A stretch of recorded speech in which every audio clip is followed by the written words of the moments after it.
What's going on, people? Welcome to Throwdown Your Questions, episode 286. I'm your host, Tony Polanco, and tonight I'm joined by everybody, man. Emilio Lopez, Yeah, boy. Chris Seeley, Hey, what's up, everyone? Carlos Romero, Yo, what up? Adam Vale, Bushwick for life. Brett Murdoch, What's up, party people? and Brian Manjoma. Yes, the rumors are. Well, there is a rumor that the Throwdown will be buying Sega. Yes, we will acquire Sega at the end of the year, together. man. You know, I'm glad to have the whole crew here. It's like we always keep having these off days and shit, but now we're back in full force, man. And I just gonna say this real quick. Yes, we realize there's a bunch of crazy shit going on in the country, but like I always said, 9/11 could be happening, and we won't address it. We're here to entertain you guys. Keep your mind off the bullshit, you know. But we do have some good news before we even start here. And Carlos, thank you for reminding me about this, man. So this Thursday at 4 p.m. Eastern, Throwdown will be live streaming. If the show happens, because again, things are crazy, we will be live streaming our thoughts on the PlayStation 5 event that's happening at that time. So At real time. yeah. So it'll be interesting. I don't know which one of us is going to be there, but it'll be most of us and some guests and shit. It'll be fun. You know, our usual live stream reaction type of stuff. And then, of course, that'll be followed by Throwdown, episode 287 that night. So got a lot of stuff for you on Thursday. Friday. Right? Yeah, Friday, man. Double whammy. Friday got that arcade one-up. Maybe a partnership with Nintendo. Excuse me? Shit. So yeah, next week, man, is going to be very, very busy for gaming, man. Happening. No E3, but a lot's happening regardless, you know? Anyway, man, without further ado, let's get into it, man. Question numero uno from Mr. Damian. So before that, he goes, Thursday will be a big fucking day for gamers and more so for Sony fans. The Throwdown. This guy's still at it, man. He's still talking shit, you know? He goes, I'm excited, but I have some reservations. Oh, go ahead, Manny. No, I said, I guess so. Yeah, apparently they're talking, yeah. Still on that shit. Still on it, man. Anyway, his first question is, what would make the PlayStation 5 showcase a hit for you guys? And he goes, that's going to be easy. Come on, Damien. Really busting our balls over here? It ain't going to be a hit for Brett, you know? All right, so yeah, let's go down the line here. Easy one. I'll just get mine out the way. Yeah, go ahead, Adam. You go first, man. Right. I think the hit would be if they show off what our boy Hip Hop Gamer had. Oh, the remastering engine. Yeah, the fact that this thing could apparently play from the beginning, PlayStation 1 all the way now to 2 and 3 and 4. That will be where 4 it's going to carry over, but the 3, which has always been a pain in the ass for them coders, and of course 1. So if this is true, if that is true, that they can do that, whether it's a digital form or just take your old disc and pop them in, that's a mic drop right there. That's big news. So that's it. By the way, quickly aside, because again, rumors are flying around right now. One of the rumors is that the remastering engine is a thing, but they're going to announce it at a separate time. That's the rumor right now. We don't know. I mean, the remastering thing could all be bumpkiss. You know, who the hell knows? All right. Carlos, what would make this a hit for you?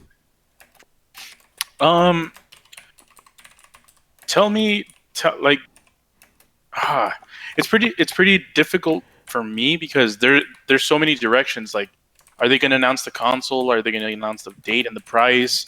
Are they going to announce games, first party games, third party games? Like, I have no clue what the hell they're going to show. So for me, if they show third party games, at least show them playing on the PS5 and real time in game footage and impress me, like show me a game that, like, don't show me freaking Madden. Don't show me FIFA. I'm pretty sure Battlefield or Valhalla, that shit, that shit's showing up on everywhere. So yeah, those games are not going to impress me. If show me a new game that's playing on the PS5 and it shows the power of the PS5 and like some of the new features and how it's going to look, because I really doubt we're going to see an interface. I kind of doubt we're going to see the console, and I kind of doubt we're going to get a price and date. I think they're just going to tell us like, this holiday season or something like that. I could be wrong, but I hope I'm wrong, but I just really doubt it. And also, other than that, I want them to announce at least 2 exclusive launch games. And when I'm saying exclusive, I mean exclusive to the PS5 at launch. Not this whole. It's also going to be on the PS4. It's also going to be on the PS4 Pro or whatever. A PS5 game that's just made for this system that truly shows off the power of the system. Not this whole. We built this game on the PS4 and the Xbox One and we just scaled things up.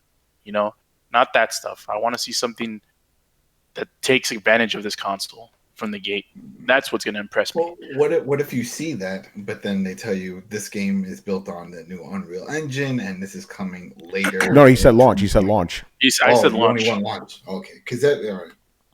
Yeah, so I obviously Unreal 5 games are not an option.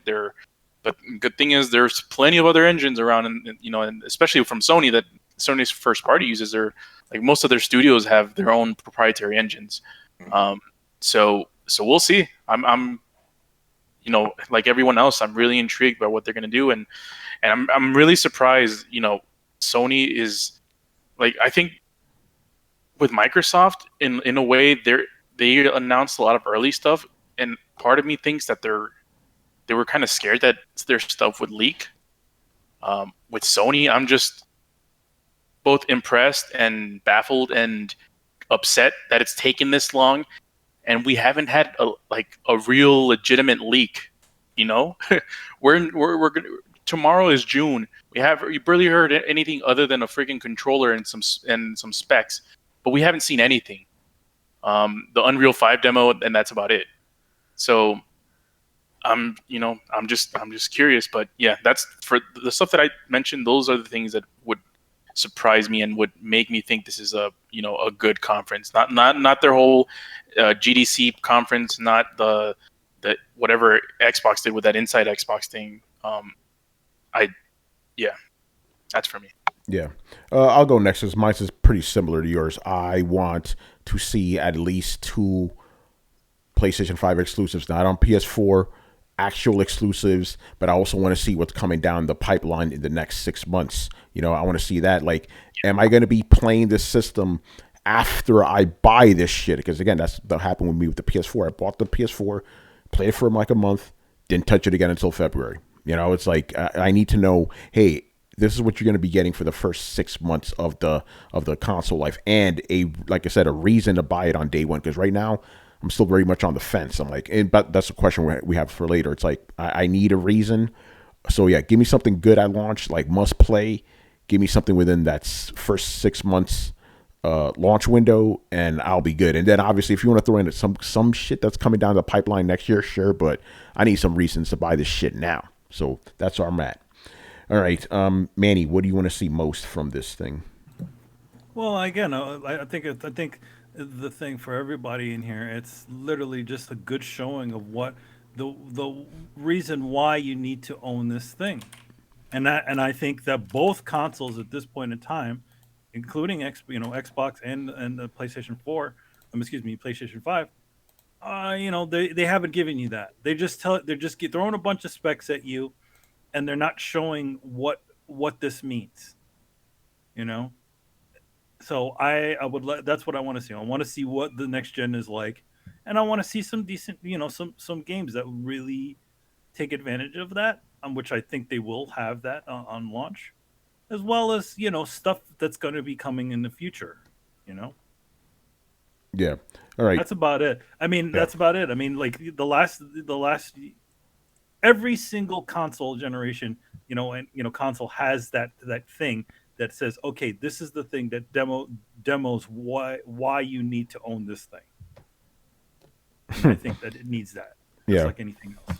By the way, I'm going to give a quick shout out to Agro Will, aka Will Greenwald, who's joining us in the chat. He goes, I kind of expect something similar to Xbox's own gameplay reveal debacle. Trailers, mostly cross-platform, possibly 2 or 3 exclusives, maybe one huge one.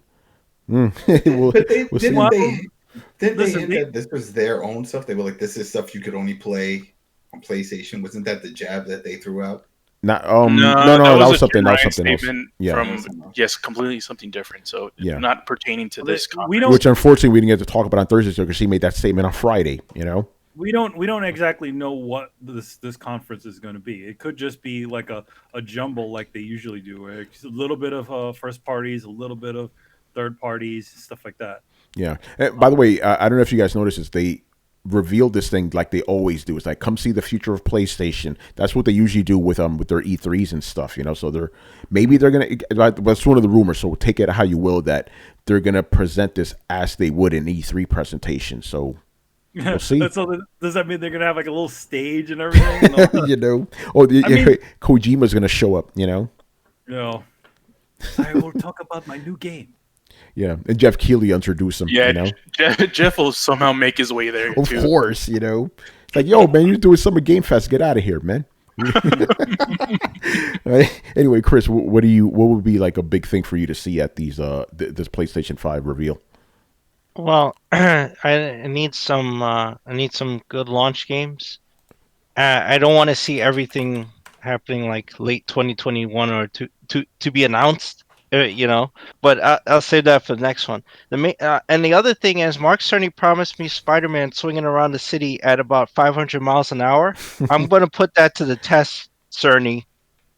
I'm going to see how fast Spider-Man can load in that fucking shit. Better be certified by the time that shit comes out. Man, that's what I want to see. I want to see him, and I want to see him dazzle all the cardboard cutouts with that 3D audio. Yeah, right. I want to see ear molds. That's what I want to see. I got to see those ear molds. All right, Brian, what are you looking for? What are you looking forward to the most from this thing? Oh, you guys already stole my answers. The ear molds? Yeah. Ear molds, the dual sense. No, I want to see what they're actually doing. Like, what's the answer to backwards compatibility, and how does it work to some degree? I don't expect them to do like a full-on, like, okay, here's everything that's required, but no, just like a general gist. Like, is it as simple as you take your disc, you put it in the console, and it works? Or is it a bit more complex than that? I just want to know to that level, Yo, Brian, you know how backwards compatibility is going to work? Okay, so on the top of the console, there's going to be a PS5 logo, right? And if you spin it like hip hop's belt, it'll work, NSYNC backwards compatibility. Yo, spin a logo. No, Tony, they'll do it the old Sega way. You get attachments, like a 32-watt kit. You take this, you stick this on. Or that mini you bought? Look in the back. There's a little plug. You plug that to the side of this, right? And then you can play. And do some weird shit. That'd be crazy. I just want to see how backwards compatibility works to some degree. Like, is it just like, hey, you plug in your discs, it downloads something or whatever? Something like that. Launch games. I want to see what the launch lineup is like. Because I feel like if they're going to emphasize backwards compatibility that much, chances are the launch lineup may not be that good because they want to emphasize the older games rather than the newer games. But if they're not focusing on backwards that much, then chances are launch games, they have faith in that. So hence, what's the launch games? And I want to actually see what their day one, not just like, hey, this comes 6 months later or something. Like, no. Show me what PS5 games I can be expected to play on the launch. I would rather they be exclusive, because if they're just third-party stuff, then to me, I'm not caring that much. Because it's like, hey, I have a PC, so I'm not that fussed. So that's pretty much it. Backwards compatibility and first-party launch games. Everything else, I'm not really caring that much. And gameplay. Jesus Christ, I forgot about gameplay. Actual gameplay. Show us gameplay. Actual gameplay, not trailer gameplay. I'm pretty sure you're going to see some of that anyway. By the way, I heard, I think it was Will talking about the Vita. Yeah, you already know, man. Yo, man. They see the success of the Switch, and they're like, oh, something portable. We can do that. Yeah, actually, he did say, actually, let me read his comment, because it was pretty much on that, Brett. He says, I want a surprise reveal that Sony's ripping off the Switch. The PSV has a handheld that just pops out of it. Call it the PSV. Yeah, V for Last of 5 Us edition. Yeah. Anyway, Brett, I know you've been knocking on Sony, and you're gonna get the chance with the next question. But what are you actually looking forward to? What would actually get you excited about this thing? Man, I hate to be an '80s baby about it, but I'm just cynical about the whole thing. Here's how I see the playing field. Microsoft announced that for 2 years it's not going to release anything that's not backward, that isn't playable on your current gen system. Sony is really laying into backwards compatibility, which says that they're most likely going to mirror this. Even if they don't, what we'll end up with is a bunch of people making third-party games. And let me start from the beginning.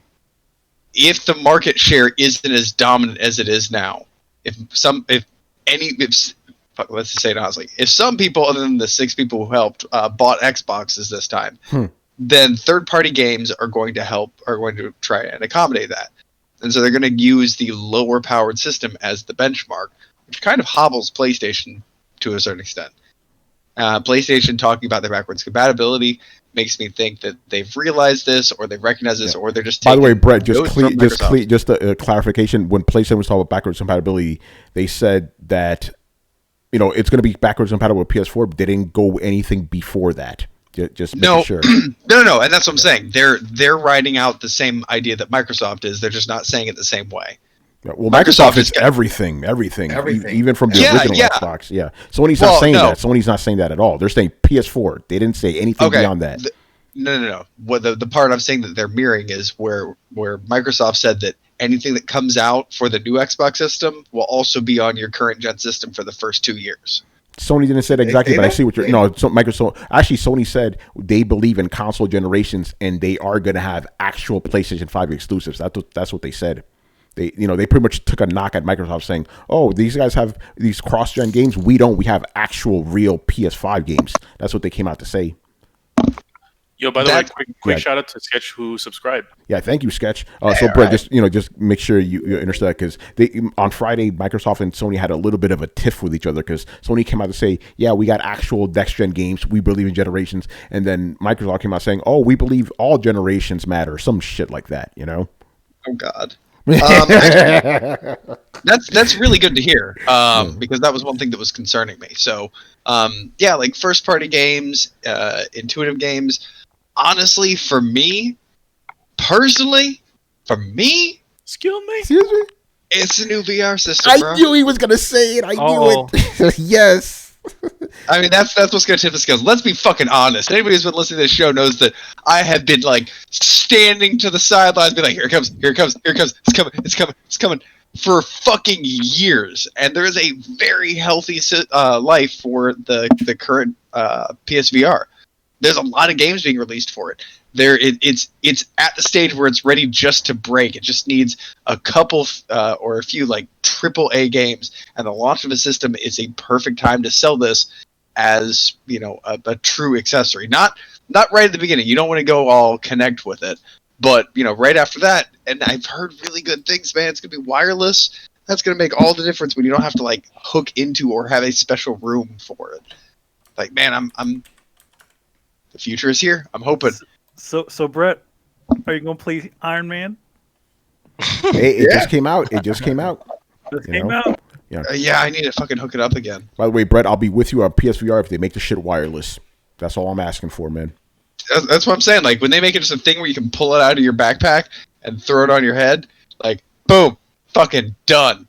Like, it's game over, man. Like, and this is something like, this is because I've played VR, and maybe I'm the only one. And I know other people have too. Other people have tried it, and other people have played it. Am I the only one?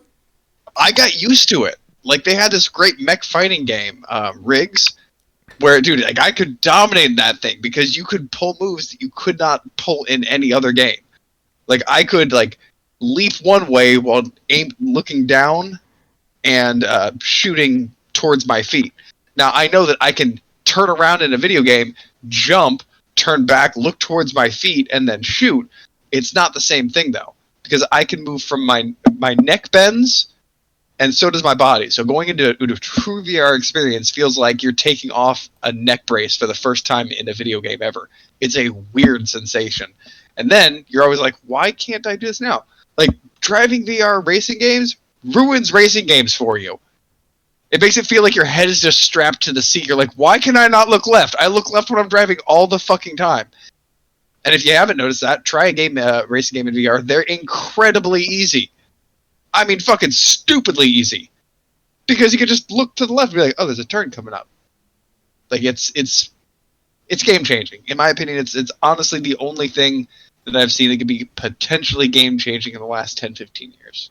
Yeah. By the way, as a person who has played Gran Turismo VR, I can vouch for what Brett just said. Not only that, like, I actually was squinting when the sun was hitting my face. You know, when I made a turn, because you know when you're driving and shit, you make a turn, the sun comes around and shit. I'm like, Arr! I'm like, yeah, this is pretty fucking real, you know.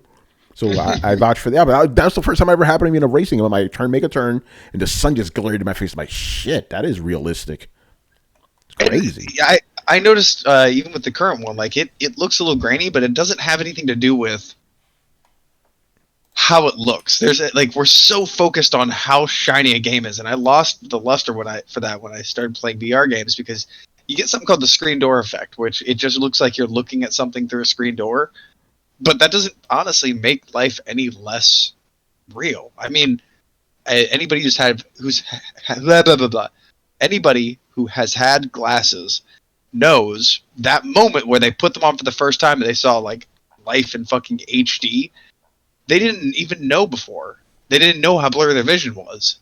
They didn't know how blurry the world was to them, but it still felt real.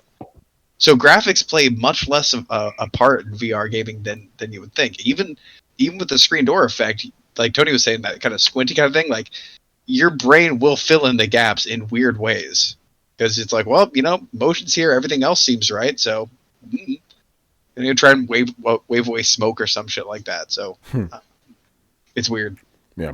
All right, so man. You want them to talk about VR during the conference, or? Hey, yeah, that would be his make or break, I guess. Right. That would be interesting. Yeah. Mm-hmm. If they're like, it's coming with a new VR system and showcased it, oh, dude, I'm done. Nice. Done. All right, I'm going to move on to the next question, which is the flip side of this. Let's get to the negative shit now, people. Can I just ask something like very quickly? Is that like a slight add-on? Sure. At what price point do you think would be acceptable for that type of VR, Brett? Oh, that's a good question. Because $400. Because what you're saying sounds really good. It sounds amazing. I'm not gonna lie, but everything always comes at a price. So given how things are, what do you think? $400. Okay. Is that how much the PSVR That's how much the was current at one launch? costs, yeah. No, it was $299. At launch it was. Yeah, I don't know what it is now. It could be. Was it $399 at launch? Yeah, it was $399 at launch. Yeah. I just remember I fucking regretted it. I mean, the problem is you can't make it cost more than the system. You just can't. Yeah. You can't have an accessory for a system that costs more than the system. That muddies the waters and makes you go like, okay, well, what's the primary thing? And if this is the primary thing, why is it the cheaper? It gets confusing. So it has to stay cheaper than the system by a small but noticeable margin. So hey, I'd say $400 is what they could get away with. Yeah, hey Brett, you'll appreciate this. Agro Will says new controllers for the PSVR would be nice. They still use the freaking PlayStation Move from the PlayStation 3. Yeah, I agree. Yeah, I agree. No, I agree with that too. Like you could, they should almost they should bring back the Power Glove. I'm starting a revolution. Is that from Nintendo? I'm starting a revolution. Let's do this. Who's with me? Who's coming with me? Just use the ones that from Ready Player One. That's it. Yeah. All right. Anyway, I'm going to get to the next part of this. Okay. So what would be like the worst thing that you could hear from this conference? Specifically me, ask this question. What would make it a bust? That's what Damien asked. What would make it a bust for you guys? So let's go down the line again. Adam, what would make this thing a bust for you? For this announcement, or just for the launch? For the announcement for the show we're getting. That they don't show shit. That we see some games, but we still don't see what this console looks like. I'm not expecting the pricing, but at least show us what the console looks like. What's the point of holding that back when we're so close to launch already? It doesn't make sense. So just show it off. In fact, they should start off with PS5, show the logo, fade it out, and then show the console. And be like, all right, and then slide over. These are the games you can play on it. There you go. Goodbye. That's it. We're not asking for a lot. Just show us the damn box. Yeah. So that would be a bust if they don't show it. All right. For me, I'm going to pick two because I'm the host. I'll get you that. Even though you guys are free to pick as many as you want to. If we get a lot of those games that we saw in that PlayStation Magazine thing, that'll be a disappointment. I don't need to see, what's the name of that shit, Carlos? Quantum Control? I don't need to see no fucking Quantum Control. Oh, yeah. Fuck that. No, but the biggest disappointment. Quantum Error. Yeah, Quantum Error. Blood Souls, or what was that the name of the other one? Yeah, it was Soulsborne. No, it's Soulsborne. Soulborn. We're not making that name up, by the way. There's literally a game called Soulsborne. The biggest disappointment for me would be, this is a rumor that's going on right now. I hope this rumor is not true because I'm going to be so disappointed. We get the console, we see the console, we don't get the price. That's going to be a big disappointment for me. It's like, I don't even, I obviously want to see the console. The price is actually more important to me. I want to know how much that fucking thing costs, because it seems to me like Microsoft and Sony are playing a game of chicken right now. It's like, who's gonna go first? Who's gonna announce their price first? So I have a question. I need for the you. price. What up? I think, and this is just me predicting your thoughts. Yes. I have a feeling that if it's a $500 console, you're still gonna hold to the whole wait and see with the games, and I'm still not motivated to get it until the real games come out. But if it's a $400 console, I feel like you're gonna be there day one, regardless. Motherfucking one. Yo, man, That's I'm it. fucking Miss Cleo, Yeah. man. Yeah, $400. Like, yeah, And you'll perfect. be in Let's jail go. and then You dead. know? So Wait, what? What? What Wait, was that? what? $100? Really? Yes. For how long you're gonna own this motherfucker and how much time you're gonna spend on it? You're that concerned over $100? well, it's Yes. $100 in tax. So you're looking at what, Yes. $540, around there, $535. Brett, you're acting yeah, like yeah. $100 is fucking just throwaway money and shit. $100 is a lot of money. Okay, look, I believe in spending money where you spend your time, right? Like, so yeah, like doing stupid shit, decorating, putting fucking gold rims on your car. Like, I don't give a shit about my car, right?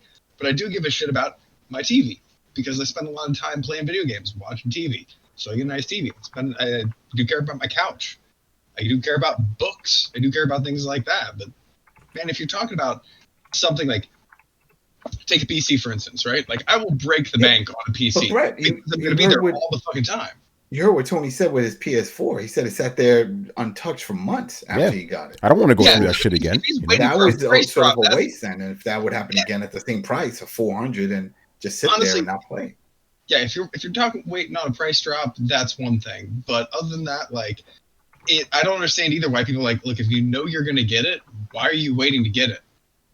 Yeah, Like, that's a bit of a running theme with you. But I understand where you're coming from. But it's like, if you don't need to get it right now, then you don't have to get it either. You could just wait. No, you know what I'm you saying? won't need No, it. you can. But if you're presented with an opportunity, and I think this is because, again, I'm a tattoo artist and we don't have steady paychecks. Like, if you have the money and you have the opportunity, fucking get it. Yeah. And No, money's not even the issue. It's like, I don't want to go through that It's the shit value again. of what you're getting for it. Yeah. If you're not playing it, then what's the point of getting it now? Exactly. So to just look at it and be like, wow, that does look nice. One day I'm going to play you, buddy. You're What's the gonna be value? my friend. What's the value of Right just letting now- it sit on the shelf? And then Honestly- you find out that one has a. Hold on. plug and I want has to explore that. Brett, ask that again. What's the value of owning it on your shelf? Is that what you're What's the asking? value of what's the value of just letting it sit on the shelf? If you know you're going to pay the same price for it, and you know you're eventually going to get it. Because you're going to be looking at it going, do something. You're going to be poking at, do something, Yeah. motherfucker. Do something. not- But again, I bought you. Do something. It can play all your PS4 games better than your PS4 Pro. We don't know that yet. We don't know that yet. We don't know that Oh, yet. come on. Okay. We if they don't at know, least Brett. bring We that don't to know, bro. Okay. I'm not saying that to you. If they don't bring at least that to the game, I'm gonna be. That's when I'm just gonna throw my hands up and walk away. And be like, motherfuckers, you can't even do the basic thing that Xbox is doing. Like, what the Jesus Christ? You're already doing it from PlayStation to PS Pro. If you're not upscaling games for the PS5 as well, I'm gonna We leave it. don't know. I just don't know. I don't know what that would be a monumentally stupid decision, right? Like, somebody back me up on this. We don't know. The decision Tony's making? No. If Sony didn't support upscaling for PS4 games on PS5, Oh, that would just be retarded. I think. By the way, I quick shout out to our moderator, Kristen, for handling that idiot in there. All right. Oh, Go shout ahead. out. Yeah. Go ahead, Carlos. Yeah, so I mean, they did talk about, they have to, kind of review each game that's going to get the backwards compatibility treatment. So I'm going to quote Adam here. If these games are getting ported into the PS5 with backwards compatibility, they gotta have something. Gotta have something, Yeah. man. But yeah, no, it's the thing. It's like $500 and you actually give me games worth playing. yes, I'll do that.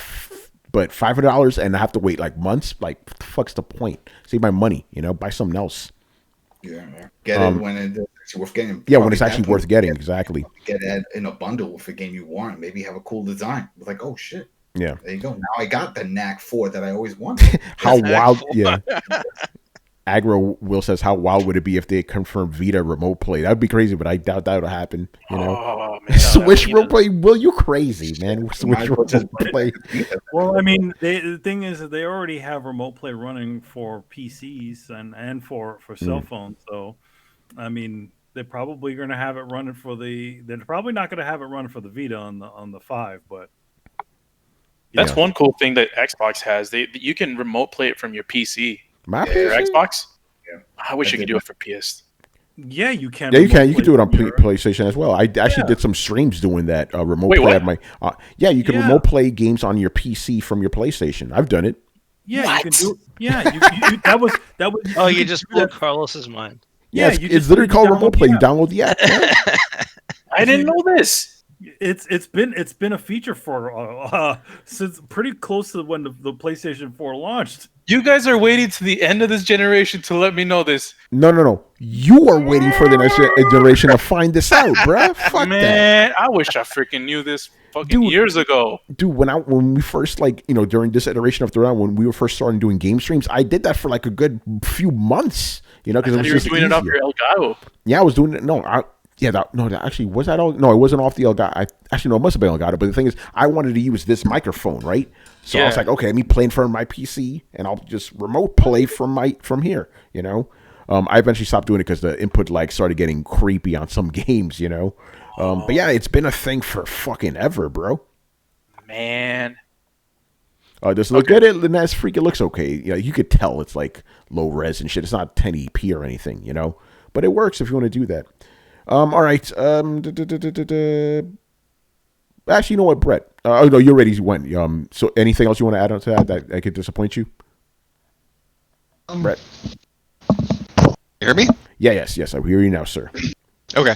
I actually didn't answer. I just kind of put in some thoughts somewhere. Yeah.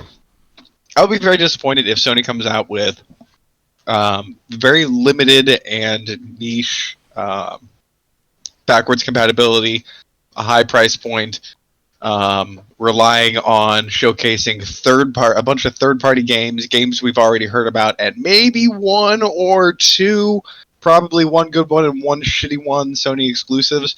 If that's all you're bringing to the table, then I'm disappointed. I expect to see something equal to or more than Microsoft. I just find it funny, Brett's like, maybe one or two shitty PlayStation exclusive. I'm like, what makes a shitty PlayStation exclusive, though? That's my Knack? question. Yo, man, Knack 3? Excuse me? Why No for one's Black gonna- Tiger? Life of Black Oh my Tiger. god.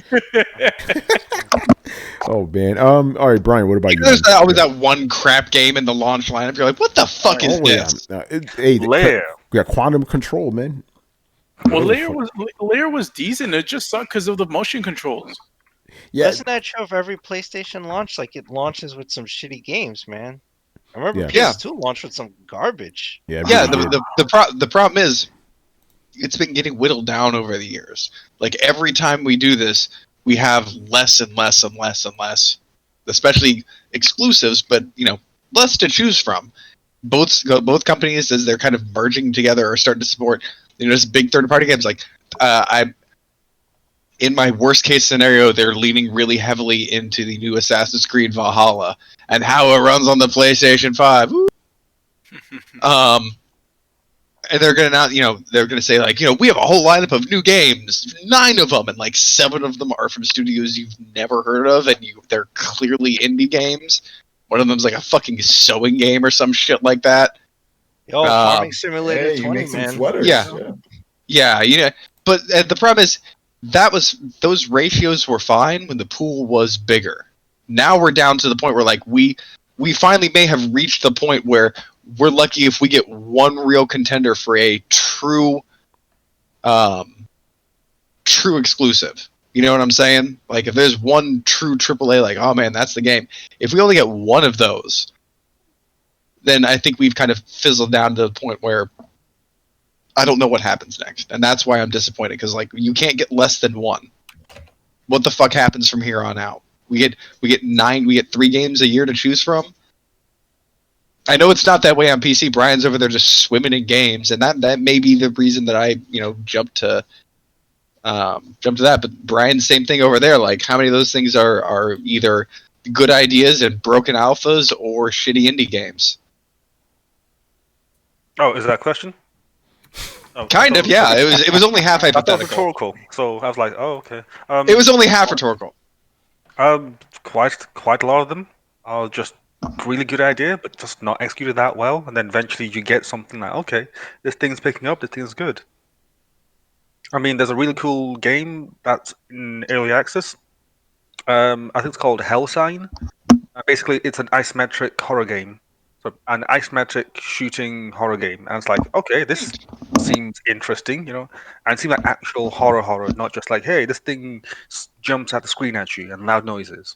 Dude, So I it's saw like, okay, I saw cool a idea. game that's about to come out on PC. It's in early access.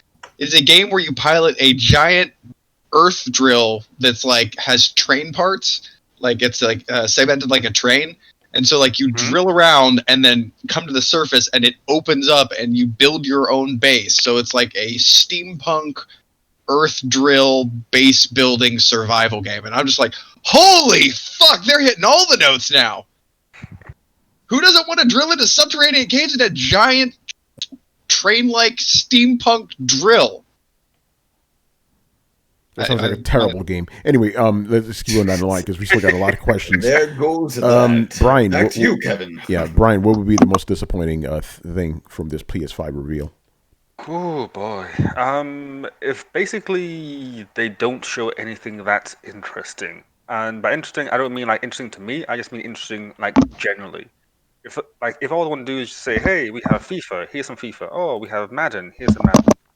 Oh, we have Call of Duty, the next one, here's some Call of Duty. It's like these things like don't highlight yearly franchises because at this point in time everyone knows that they're going to happen.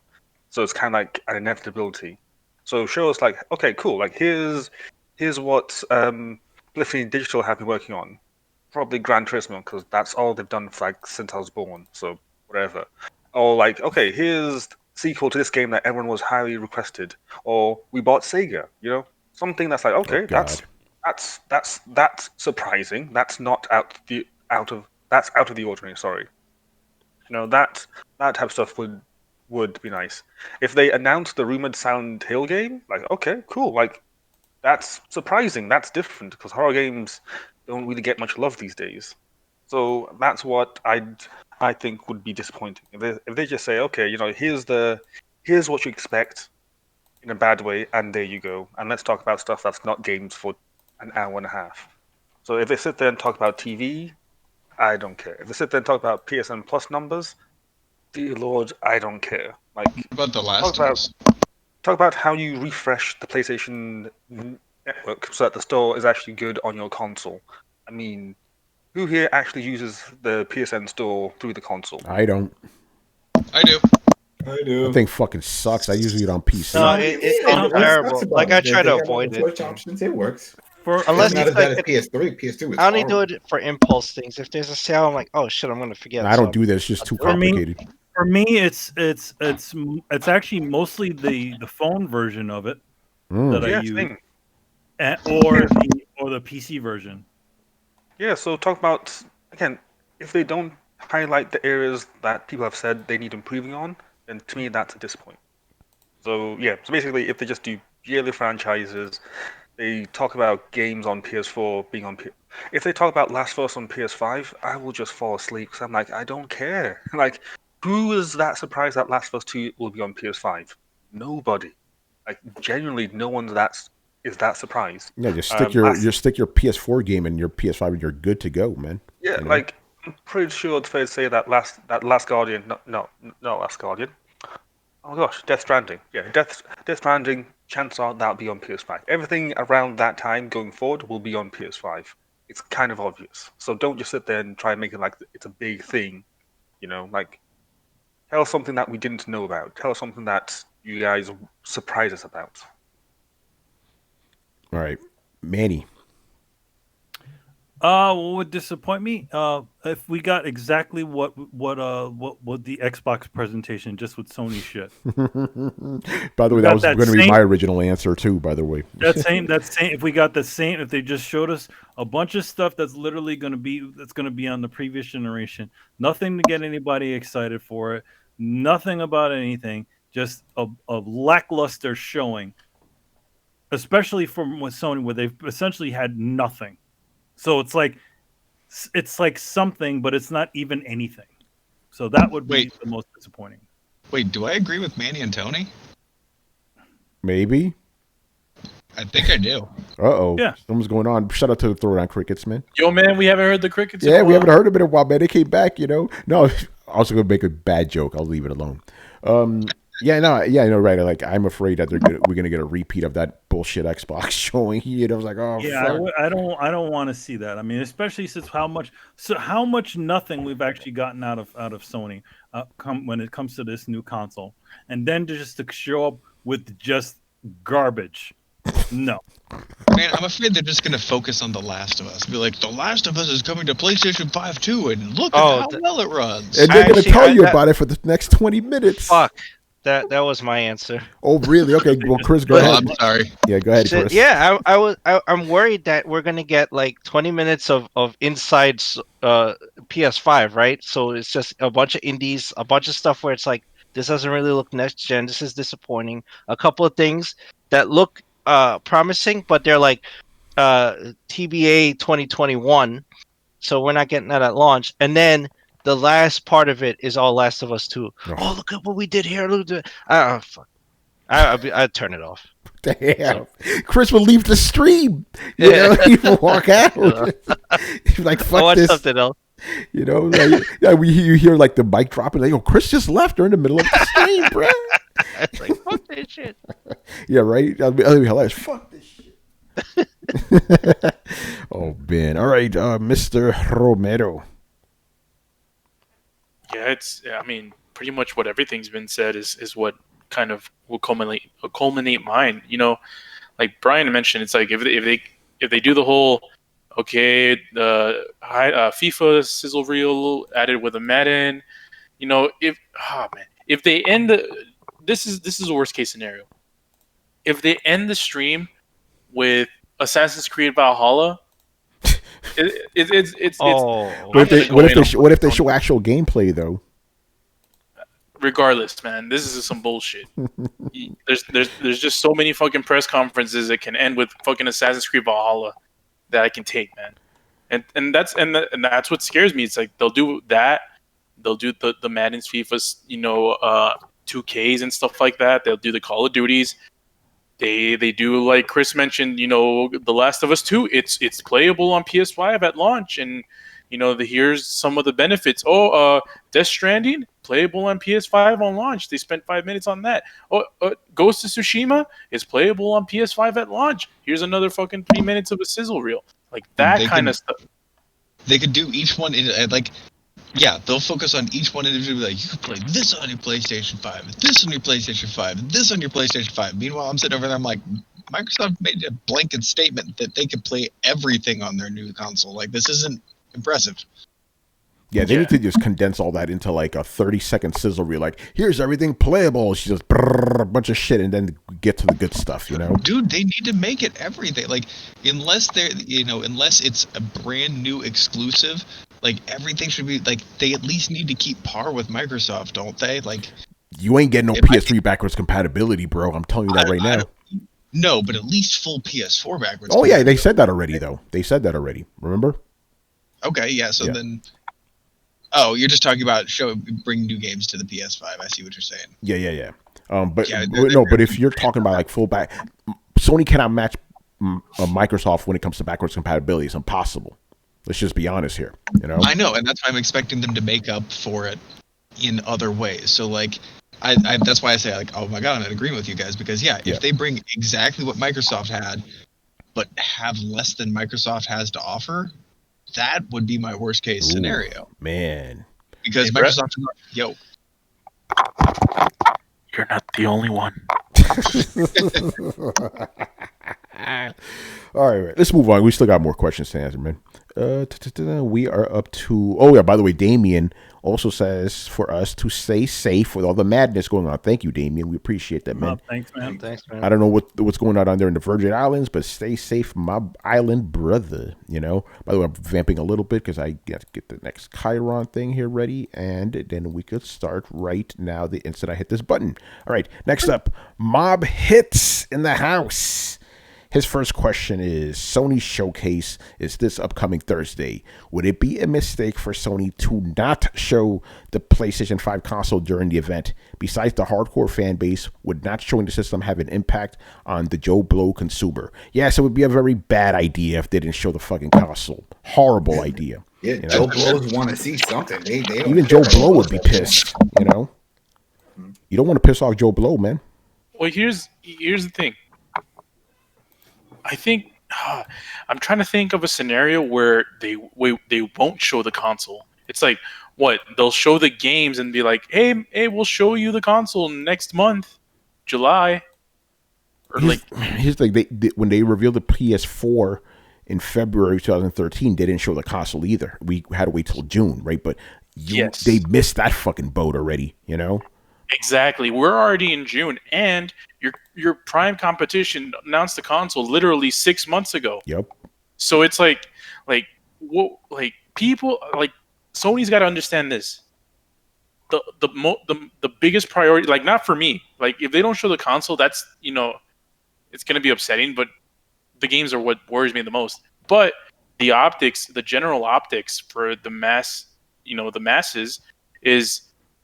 You still haven't shown this console yet? Why haven't you shown the console? Like, it's just, it looks bad for Sony if they don't show it.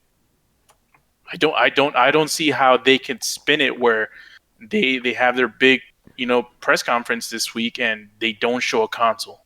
Like, it's like people are gonna, because that's what everyone's gonna be asking. It's like, where's the console? Why haven't you shown the console? Yeah, and think about it. They've only shown the control at this point. Now, if things goes on any longer, we're gonna have a situation where people are gonna think the controller is the console. See if anybody remembers that joke. you know, that's the console, right? No. That's just a controller, people. No, I think we'd all agree with this. It would be a mistake, like, no question about it. It'd be a mistake. And their mum on when it comes to announcements. So I thought they'll be like, oh, like if you guys can see the console next month, July XXX. They're not gonna do that. No, we have to wait till Thursday. That's it. All right, and everybody in the chat agrees too. They need to show that fucking thing. All right, that's it. Next up, we got Christina, who's asking us if pre-orders became available today or Monday. Would you pre-order the PS5 without knowing what the console looked like or how much it cost? So would you blindly pre-order this thing? Carlos, you're going to say yes, aren't you? Well, here's the thing. It could be $1,000 for all we know. It's like blindly pre-ordering and it's $1,000. But I mean, in all reality, like, if we're being realistic, and it can range from anywhere from $400 to $600. So yeah, I probably would. Damn. Yeah, because they're not going to give you something crazy like $800 or something, Yeah, exactly. So I mean, like we had this discussion earlier where Brett was asking Tony, it's like, why don't you get it if you know you're going to buy it? Well, like, for me, I'm going to get it anyways, and I'm like, might as well. Like, I like, new technology to me is like kind of a special thing, so might as well. That's just I have a question. Why is it that bums? All right. So, okay, have you ever been able to pre-order a console without knowing the price? Place orders, yes. GameStop will let you put money down. Got you. I think they even let you do that. Yeah, they put and they have like a mandatory amount, like, if it's like a console, they have you put like 100 or something like that. Yeah. Okay. So it's just because I could have sworn I heard that, but I wasn't 100% sure. Okay, just making sure. So this question is not too much of a hypothetical. The only caveat is obviously pre-orders are not available yet. Yeah. And I think the question gives more, like, it's like important for people who actually want to get the console. Yes. Regardless of price, because you can always cancel.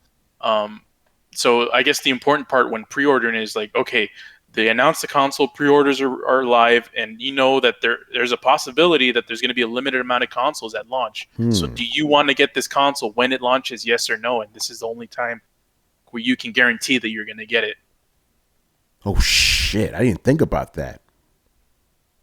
Brett? Are you there, sir? Yep. I think I'm going to have to change my mind about this, bro. What? Wait, whoa. I didn't consider the fact that this shit's going to be very limited. So let's just say, for the sake of argument, I want to get a PS5 in February. Sorry, Tony, you can't get shit right now. They can't put your feet to the fire like that. That'd be poor business practice right there. I need to think this one over. But for now, let's just say but they did officially said they're going to be a limited amount, 7 million or more or less. But at launch. Nah. No. You know what? I got to be honest with myself. No, I'm not. I can't pre-order this thing blind without knowing what the price is. I'm not going to do it. I need to know what the price is. I'm pretty sure it's not going to be over $500, but I need to know what the price is. I need to know what games are there, right? If you show me some games, then maybe. Like, it's got to be some mind-blowing shit. Like, if by the way, Goose, if you're listening, brother, if they announce some, like, Horizon Zero Dawn 2, day one, I'll pre-order the shit right there on the spot, But other than that, nah, son. I was going to say Metal Gear. They know more Metal Gear games coming out, yeah. So yeah, okay, so my answer is it depends on the situation, I will give you my answer on Friday, after the fucking thing, but blindly, nah, I need to see more, man, All right, Brad, you wouldn't pre-order without knowing the price, would you? Or what? I pre-order too. Oh, you would? Oh, pre-order too? Damn. Okay, man. From a purely business perspective, no matter what the price release is, they're going to be a limited quantity. There's going to be a higher demand, and they're going to be worth more than what you pay for them. So, even if you buy them and don't open one, or don't open both of them, you're just sitting on a fucking gold mine, man. Damn. Yo, here's the thing, though. Remember with the PS3 and PS4, people were doing that shit, And the Switch, right now with the Switch, yeah. Now with the Switch. How much? Who? No, it was Torrance. Torrance made a lot of fucking money. He sold the Switch last month. He made a shit ton of money. Because Switches are in short supply right now. And if PlayStation 5's in short supply, fuck, damn it, that's another stipulation. These motherfuckers buying consoles, man, like toilet paper and shit. I may have to think this one over. I may have to just secure a PS5. I didn't say by 5. I didn't say by 5. Dude, can you imagine that some dude comes out of GameStop with like 10 PlayStation 5s? No, man, they wouldn't let him do that. They wouldn't do that because then it would cause an uproar, especially up from the GameStop. GameStop doesn't care. They do care. It's all about. Why? It's just money to them. It's He's all paying money for it. work. Doesn't matter. But the last thing they need is that more bad press. It's like, they'll just sell it all to one person who then will open up a shop on eBay and sell it all there. They don't need that. Nah, it's okay. GameStop's not going to exist by the end of the year anyway. Listen, that's like a slap on the wrist for them. GameStop is like a guy who fucking pulls his pants down and shits on the street, and then somebody complains that he stole a pen from a bank. Like, listen, it's small potatoes if they let a guy hoard PlayStations from there. They're so shitty to begin with that isn't going to reflect badly on them, considering all the garbage they've done. So I'm not even saying just to buy. I'm not saying to buy it just to scalp it. I'm saying even if you're undecided, buy it, sit on it, fuck it, put it for like $1,000 on fucking eBay, and be like, meh. I'm going to just sit on this thing. And then if somebody wants to come along with $1,000 disposable dollars, be like, I'll take that. You'd be like, really? And Tony, that's exactly what Torrance did, right? He just sat on the Switch till he could sell it. Pretty much. I mean, granted, he did play it for a while, but he was like, I don't play this fucking thing. It was stupid. That's what he said. What up? You're going to have to, this is what you're going to have to do. Oh. You're going to have to get the console, do an unboxing video, post it on Throwdown YouTube channel, and then wait and see. Hey, by the way, I have 2 unboxing videos for the PlayStation 4 and the PlayStation 4 Pro. They're on my channel, but yeah, for PlayStation 5, I'll do one for the Throwdown channel. And I'm going to say, the phrase that, my man Lou loves, la caja.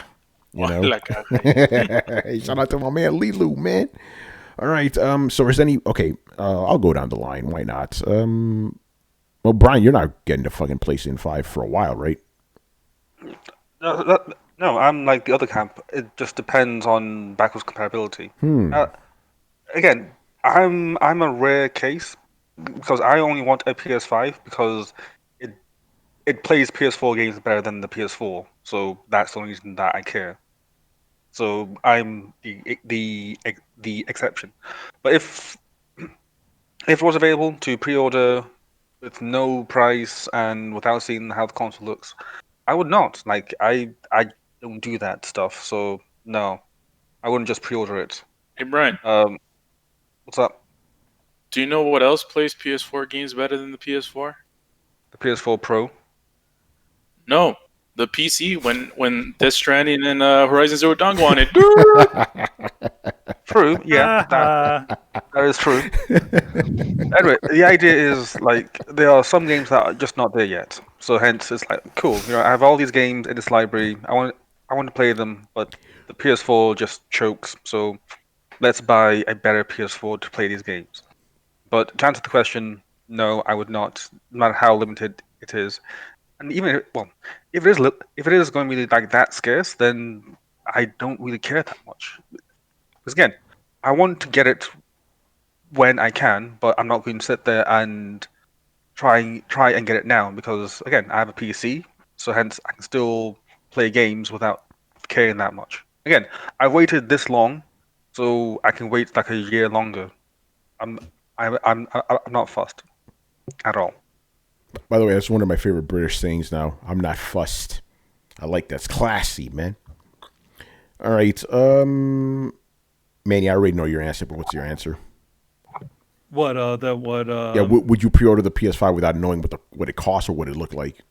I said at the beginning, no. All right, no. So, okay, who else would say yes to this? Chris, you wouldn't either, would you? No. All right, Adam, you wouldn't either? Yeah. No. It's not an Xbox. Yes.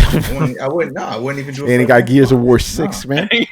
Gears. Because there's no point. There's no point. I know eventually it'll come out, and to go and pre-order and find out, let's say even Gears of War 6, 7, 8, and we're like, oh yeah, but that's coming to 2021. Fuck, I'm not getting this shit now. Then I don't need it now. Yeah. By the way, one fun thing I'm going to do is, and I'm going to start doing more of this, more frequently. I'm going to throw up a question on the Throwdown Twitter. Let's see how loyal you ponies are, man. Oh, You about that life? You know? By the way, I found out, okay, I can schedule tweets, but I can't schedule tweets that have polls on them, which is stupid. 'Cause I was trying to do that earlier because I was like, okay, I had the question ready. I'm like, okay, let me schedule it for tomorrow. I had it ready, and then I put the poll in there, and then it disabled the scheduling. I'm like, what the fuck? what? Yeah, did you do that with the phone, or did you? Do No, it on my computer. On my computer. For some reason, that shit doesn't exist on the phone, which is dumb. Weird. That's stupid. Scheduling? Yeah, the scheduling ability doesn't do that on the phone. Yeah, they need to update the app then. But, you know. No, I mean it's like the app and the other thing. Like in other words, the app allows you to save drafts, but the friggin' other one doesn't. Yeah, by the way, The desktop the version. desktop one just got the ability to do drafts. I'm like, what the hell? But you're right. You could do it on your phone for years, you know? It's weird. Anyway, man, let's move on. Who is asking the next question? All right, here we go. Black Metal Gamer. So his black. So his question is, which PlayStation franchise will be the first to get a new game on PlayStation 5? Will it be God of War, Spider-Man, or something else? Something else. Something else. You know what I think? I think it's gonna be Ratchet and Clank. Ooh. Really? Oh, Yeah. interesting. I think they're gonna stealth drop a new Ratchet and Clank game. That would Launch be game. interesting, especially since they're just Naughty Dog's just releasing a game Yeah, like this month. Well, no, I mean, that's like, Insomniac. Insomniac. Oh, that's Insomniac. Yeah. Yeah. Never Or I'm gonna throw out a crazy prediction right now, people. Oh. New Resistance. Oh, really? The reason I'm not actually pulling it out of my ass, Insomniac's been teasing the hell out of that game for like months now. For something like showing random screens from him. Like, what are you trying to tell us over here, man? Well, Yeah. I mean, what's the name of the first game? Resistance, Fall of Man. Oh man. And what's this year been? Oh shit. Yeah. So yeah, they I think it's Horizon Zero Dawn 2, to be honest. Goose, where you at, brother? I don't know if it's going to be a launch game, but at least from the the big Sony franchises, Yeah. I think that's the one that's going to be. You think that's going to be the first one out the gate? Yeah, either that or Spider-Man 2. Yeah.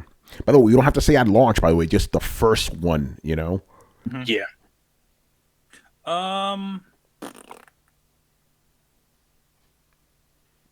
It's a hard one. All right, we can come back to you, man. You know what? I'm gonna actually go with Spider-Man. All right, so you think Spider-Man's going to be the first Spider-Man? one? I think they're gonna do Spider-Man. Spider-Man's probably gonna be the earlier one. And by the way, Just because and this is only, again, this is all speculation. Yeah. But just how much Sony has been kind of using Spider-Man to sort of demo their super hard drive, right? They got to be talking with those guys. So just a remake? No, he says a sequel. Sequel, Spider-Man 2. Manny, do me a favor. Give me some Mark Cerny. Talk about Spider-Man. Spider-Man is the greatest game ever created. It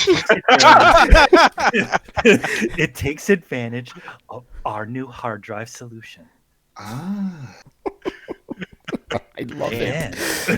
Because he has that pause where it's like, soak it in. That's right, I said it.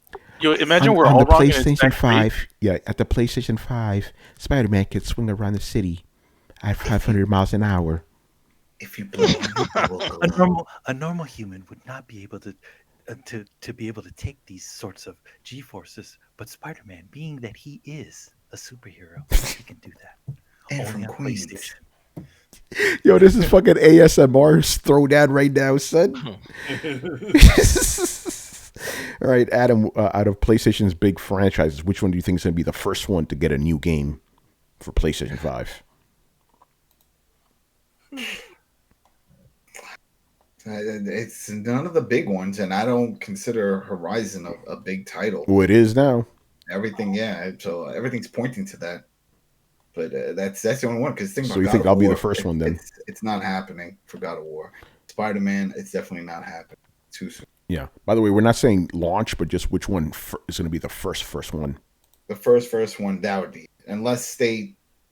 I mean, it's not going to happen. But yeah, it would be that. Because I was going to say another Infamous, not done by Sucker Punch, just somebody else. Yeah. But no. So. All right. Brett. Chris. Yeah, let's go with Brett. Yeah, which one do you think is going to be the first one out the gate? Spider-Man or what again? Any of Sony's big franchises. Which one do you think is going to get a game first on PlayStation 5? A new game. A new game. Yeah, new game. Sony franchises, new game. Which one's going to be the first one on PlayStation 5? Will it be something from Naughty Dog? Will it be something from Santa Monica? Will it be something from Sucker Punch? Will it be something from Insomniac? Probably Insomniac or Sucker Punch. I mean, it's definitely not going to be Naughty Dog.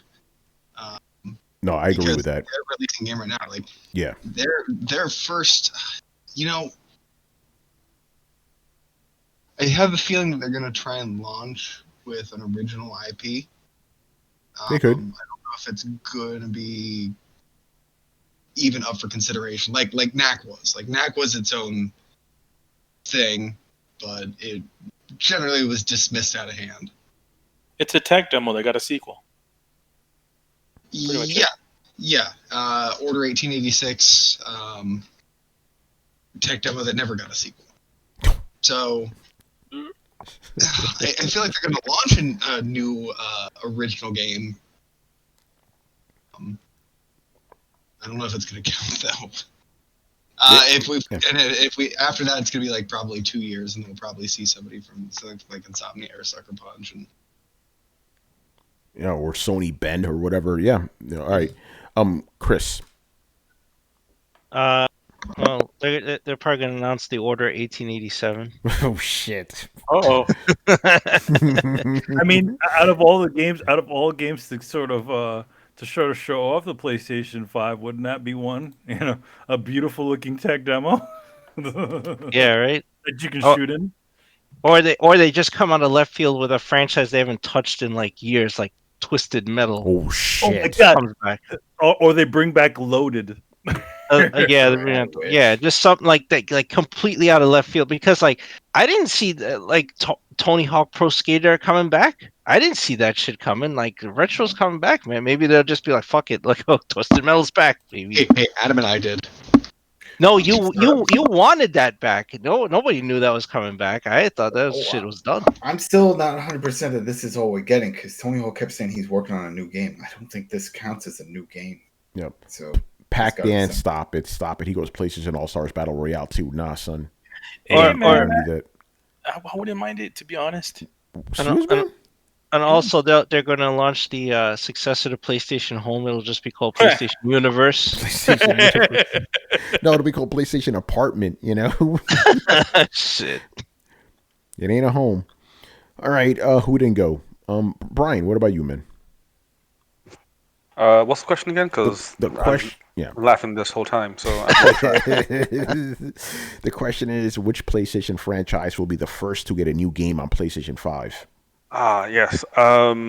Here's one that's interesting: Gran Turismo. Ooh. 'Cause those guys have been quiet, and as far as I remember, they only released one game on the PS4, right? Which was GT Sport. I believe so, yeah. So usually they're due for like another one, and usually they wait like 20 years between each one. So I don't know. It kind of makes sense. It's kind of like a hopeful, not like okay, that's realistic. And when you guys were saying like old franchises like out of the blue, the first thing I thought of was Haze 2. Oh, shit. Yeah. Damn. Okay, but Fortnite killer. realistically, I think it may be Zero Dawn 2. It kind of makes sense with the PC version coming sometime in summer. It might make sense to say, hey, you know what? We'll release the old one on PC, but then entice people that like that with a PS5 by the sequel on Yeah, the PS5. that would be smart. That makes sense. So yeah, that's my answer. Yeah. By the way, just to show how crazy 2020 is, reports of a tiger on the loose near Oakland Zoo. So be unaware of that. If you're in Oakland, you may get killed by a tiger. Oh man, our buddy Oakland gamer. Yeah, right? Damn. Fuck. Anyway, let's move on. Where the hell are we right now?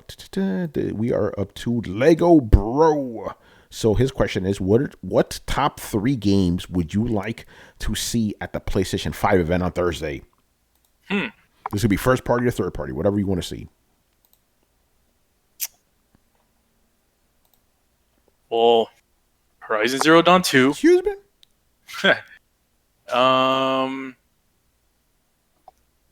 Actually, Resogun. Another Resogun would be nice. I mean, Resogun came out for the launch of the PS4, so hey, man, they could do that. They could do it with this. That'll be like a smaller type game, and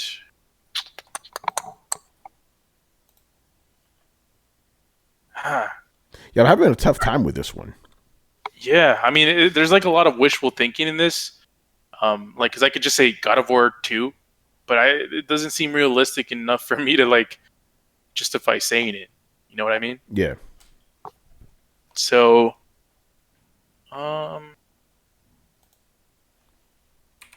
don't know. It's an interesting question. All right. Who actually has their 3 games ready? Anybody? Somebody? Anybody?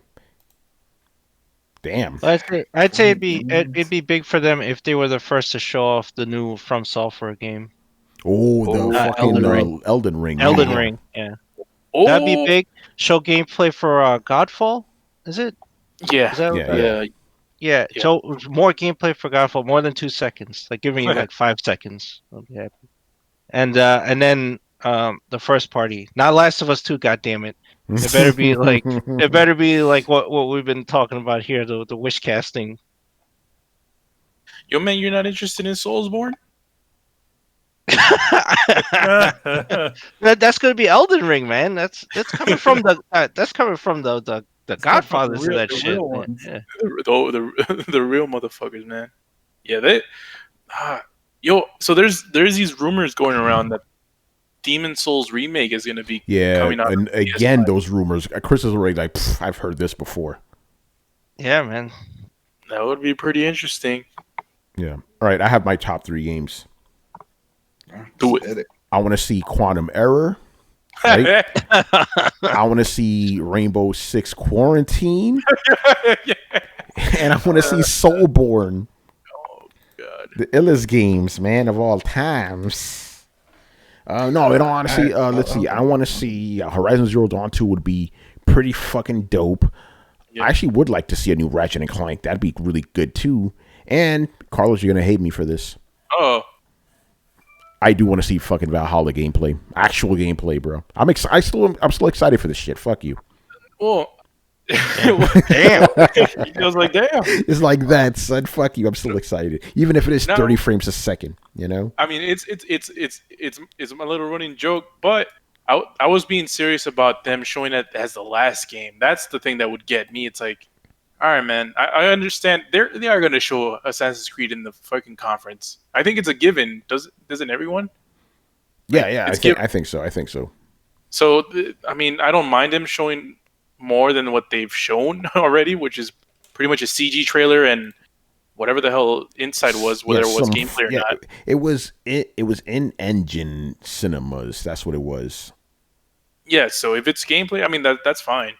Don't let that be the freaking icing on your cake, man. Don't let that be the last thing you show at the presentation to impress everyone. If it's the first thing, if it's like one of the first things, that's fine. I don't really mind that. Yeah. All right, Adam, what about you? I want Max Payne to see Max Payne. You could actually see that on PlayStation now. That's right. Yeah, that's what I'm saying. I want to see Max Payne. I want to see Rockstar's Table Tennis, a new version that they're going to announce. I want EA to announce the Dead Space Collection remastered. That ain't happening. That's going to be shown. That's pretty much it. Yeah, that's the only 3 games. All right, Brian. I don't know. I guess Gran Turismo. That'd be nice. And the rest I'm just struggling for. I got my third one. Go ahead. Silent Hill and because again, it's been rumored that it's real and people are saying, "Oh, it's a thing." So Silent Hill would be nice. And Zero Dawn 2. Why not? Throw it in the free. Just for fun, you know. Carlos, what's your third, bruh? So the first 2 were Horizon Zero Dawn and Resogun 2. I don't think they've made a 2 yet. I don't think so either. The third one would be God. I forgot it. Damn. All right, we'll come back to you then. Yo, what was it? God damn, Brian. I believe Brian. Why do you blame me? The Order 1887. Chris said that already, though, but that's all right. Yeah, 1887. I checked. They have not made a Resogun 2. All right, there we go. Verification, man. Perfect timing, man. Yeah. All right, Brett, what top 3 games would you like to see shown at this PlayStation event? First party, third party, whatever. I would like to see Bloodborne 2. I would like to see, obviously, a sequel to Spider-Man. And for my third one, I want to see something new. Show me something new. Show me something. You know, I like that answer. Surprise me. Show me that you like it. Thrill me. Brad, I have a question for you. Yes. Do we need a Bloodborne 2? Not in the sense of it would be nice to have, but in terms of the story. So the story is disjointed. You're in the mind of a giant. So that basically means that it lends itself to multi-worlds theory. It doesn't need to have the greatest story. It doesn't even have lore. Here's the problem. Sekiro is not a true Soulsborne game in the sense that it's not multiplayer. It never developed the community it's a successful game in its own right, but it never developed a Soulsborne kind of community around it. I want that back.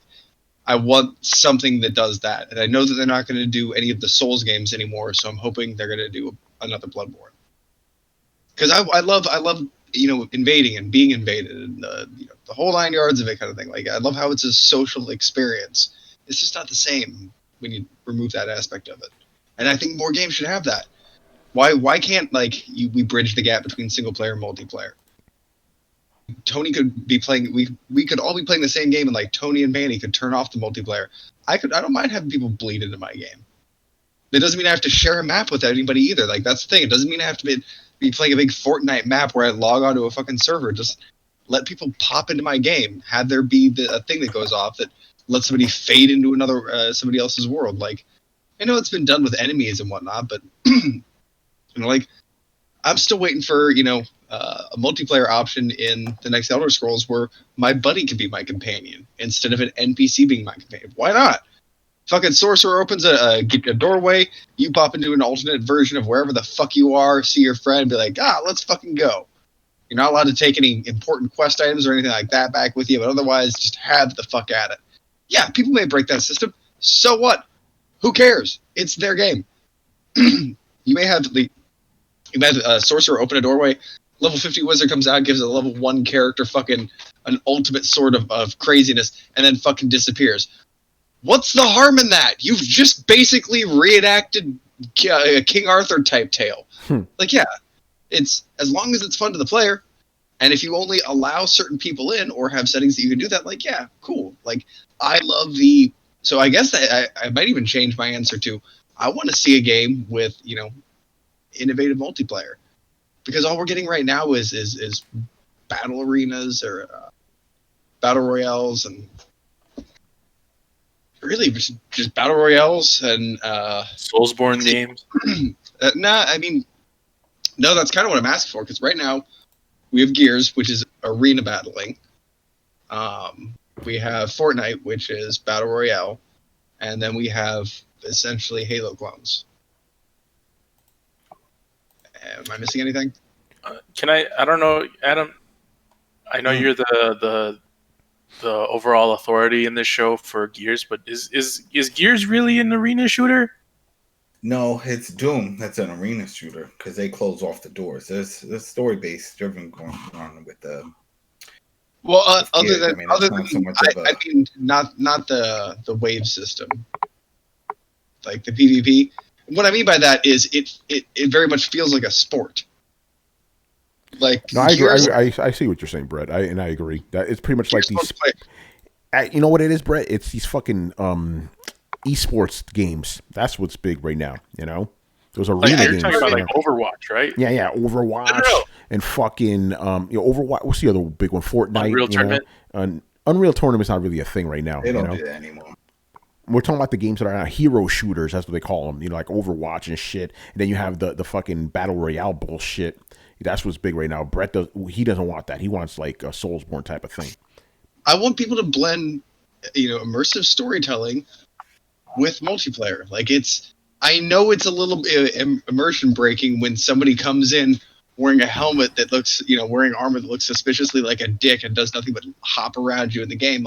Fucking throw them away, or say you're summoning a fucking spirit from another world. They may be insane. Who fucking knows? But I like the ability to I don't like how far they've got away from each other. I'd like to see a bridge between single and multiplayer games, and Soulsborne's game is the best expression of that I've seen. But there could be other good ways to do it. I don't fucking know. There you go, Manny. Did you go? Not yet. All right. Have you decided? What are the top 3 games you want to see? Hold on, real quick. Can I throw one thing before Manny jumps in? No, you can't. Oh, hold on. I'm sorry, Manny. I just have to say, I've been playing a game that checks that box, and it's Fallout 76. There you go. Plug. Getting trophies in that shit. Dude, the Wastelanders DLC is dope. It changes the game. Nice. And there's very few games that I'll go back to and give a second chance. And I think it's just because I like the Fallout universe. But man, it feels like a Fallout game that other people just kind of happen to be in someties, or you can bring a buddy with. Are you giving it a second chance? You already liked the game. Yeah, you already liked it. Yeah, but I had stopped playing it. I had kind of gotten burnt out. I was like, yeah, it's, and I don't intend to play these games forever, but usually I don't I'm not big on coming back for a lot of DLC. I'll be honest, I haven't played the Spider-Man DLC. Excuse me. By the way, we do have a question either. related to that, so hold on And to you, that. okay. Oh, so Yeah. Go ahead, Manny. What are your top 3 games? I mean, you know, in a magical realm of if things were possible, let's just say Metal Gear, the Order 1880, we'll call it 10. 8010? You mean 80? Let's go with 87. 1887. Oh yeah, 1887, and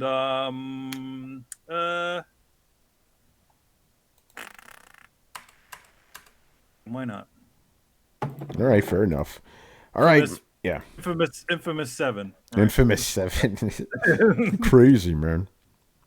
I just make up sequels. It's like Metal Gear Solid 20, Alternate or the Order 1880 10, and Infamous 7. There you go. I want to see those games. Yo, man, it's not even numbers. All right, man, let's move on. Where are we right now? Mr. Johnny W. Uppercut. Brah. All right, his question is, why do people continue to think that Nintendo and PlayStation won't deliver even though they have for decades? So I guess he's asking, why do people downplay Nintendo and PlayStation? Well, the number one is the fanboy stuff. That shit does get annoying, especially from Nintendo fanboys. Nintendo fanboys, they're smoking stuff, so it's hard to argue with crazy. So I feel like sometimes a lot of that stuff kind of overshadows the actual decency of what, you know, the good stuff that is actually coming out of it. You know what I mean? Yeah.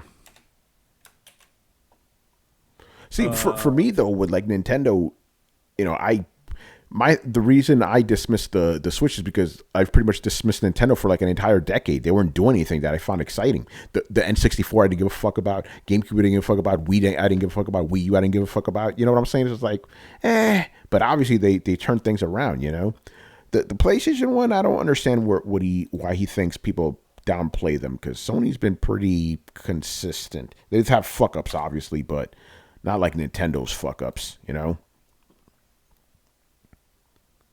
But yeah, I think the fanboys is definitely a factor, you know, because yeah, Nintendo, you know, my grievances with their consoles aside and their controls aside, they do have good games, but those fanboys, man, makes it hard to take that fucking fan base seriously, you know.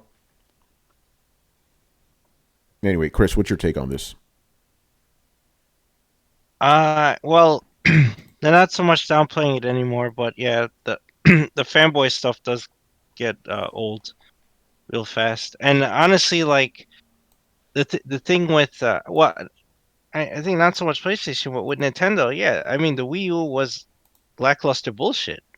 So I mean, going into the Switch, I didn't expect anything, and I ate a lot of crow for that. Yeah, we but both did, Ben.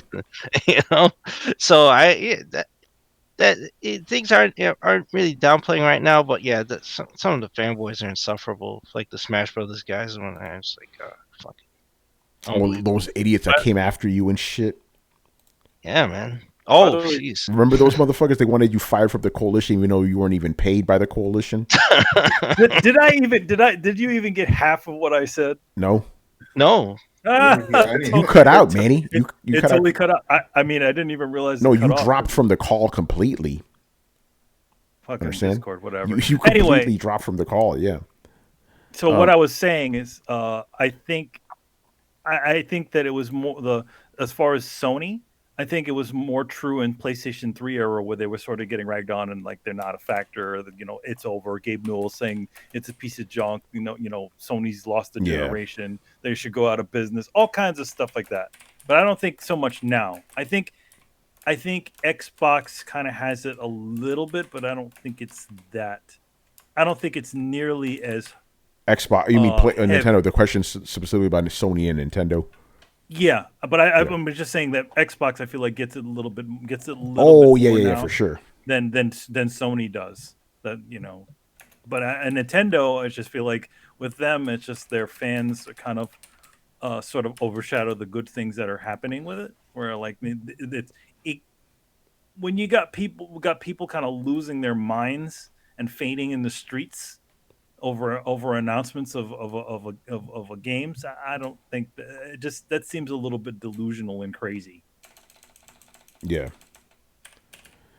All right. Anybody else want to jump in on this? Why do people downplay Nintendo and PlayStation? I think. Yeah, go ahead, bro. I still think that it's nowhere near a majority of people that downplay it. I mean, after all, PlayStation and Nintendo are the most are like almost always the most successful consoles, and they've been in the game for the longest, especially Nintendo. So, it's hard not to it's hard to sort of take it seriously that people are downplaying it, or at least the people that are downplaying it, because I don't think they're a significant group of people. Does that make sense? I guess. I don't know, but they're pretty vocal, Yeah, but I mean, people who are vocal don't mean they're significant, Yeah. It's like people at the end of the day, the Switch is going to sell 100 million probably. The PS4 sold 100 million. Yeah. The PS3 almost sold 100 million. The Wii sold 100 million. The Wii U didn't. People underestimated that one, but that's because people didn't understand it. You understood it though, bro. Yeah, man, I understood everything. Man. It's got the games. It's got Breath of the Wild on that joint. Right?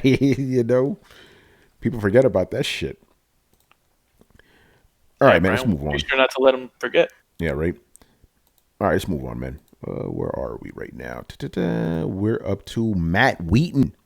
So his question is, what ultra-violent video game like Doom, Resident Evil, Grand Theft Auto made you think your parents would freak the fuck out when you were kids or teenagers?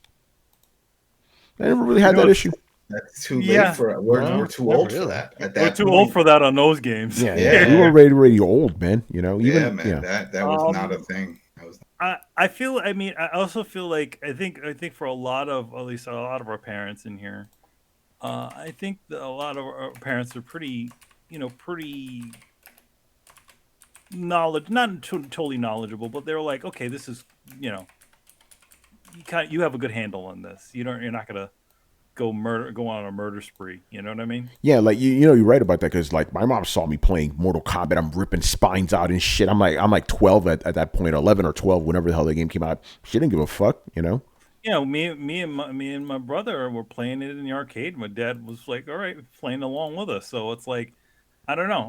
I feel like it's also a little bit of a different world. Maybe people are a little softer these days. Well, not maybe. That's a fact. They're softer. Let's just be real here.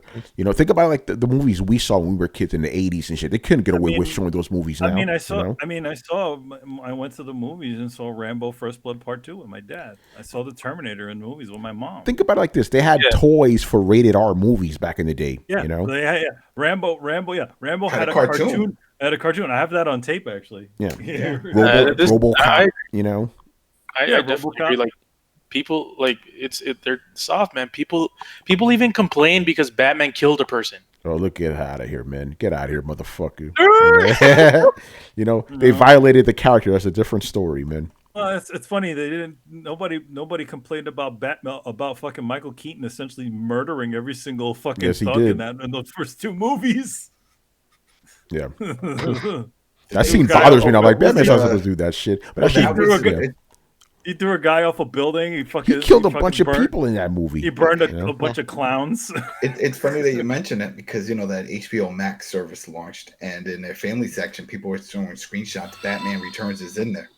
It's in the family section. Yeah. It's like, they think it's good for kids. So. Oh, shout out to Ikuni for following us on Twitch, and we will get to your question soon, sir. Thank you. All right, go ahead, man.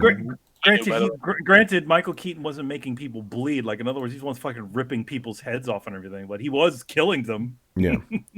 He was throwing off nerves and shit. But I feel like, at least with my mom, who mostly bought the games in my house, like she kind of had a good sense that I could handle these things. And to be honest, like whenever I would play some of these games, she'd watch along with me, while I was playing. So But your mom would make You know. these weird noises and faces when she would see us playing some of that stuff. She's like, "Oh, whoa, whoa!"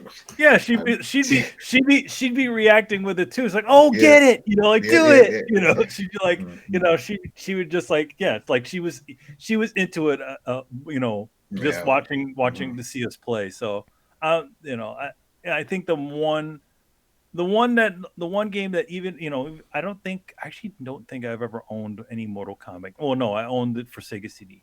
But I mean, for the most part, at least back then, I was kind of a tall guy, and I could just walk into the place and just get it. Like, they automatically thought I was old enough, to be honest.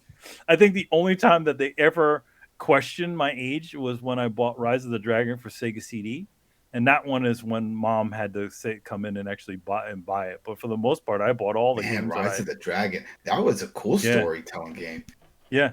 It was one of those point and click sort of adventures. But yeah, that was the only one. That was the only one that had that they actually. That's when they started sort of enforcing the sort of ratings thing. But although, for the most part, I could just go in there. I'm like tall guy. I'm like, okay, yeah. They just like, all right, yeah, here you go.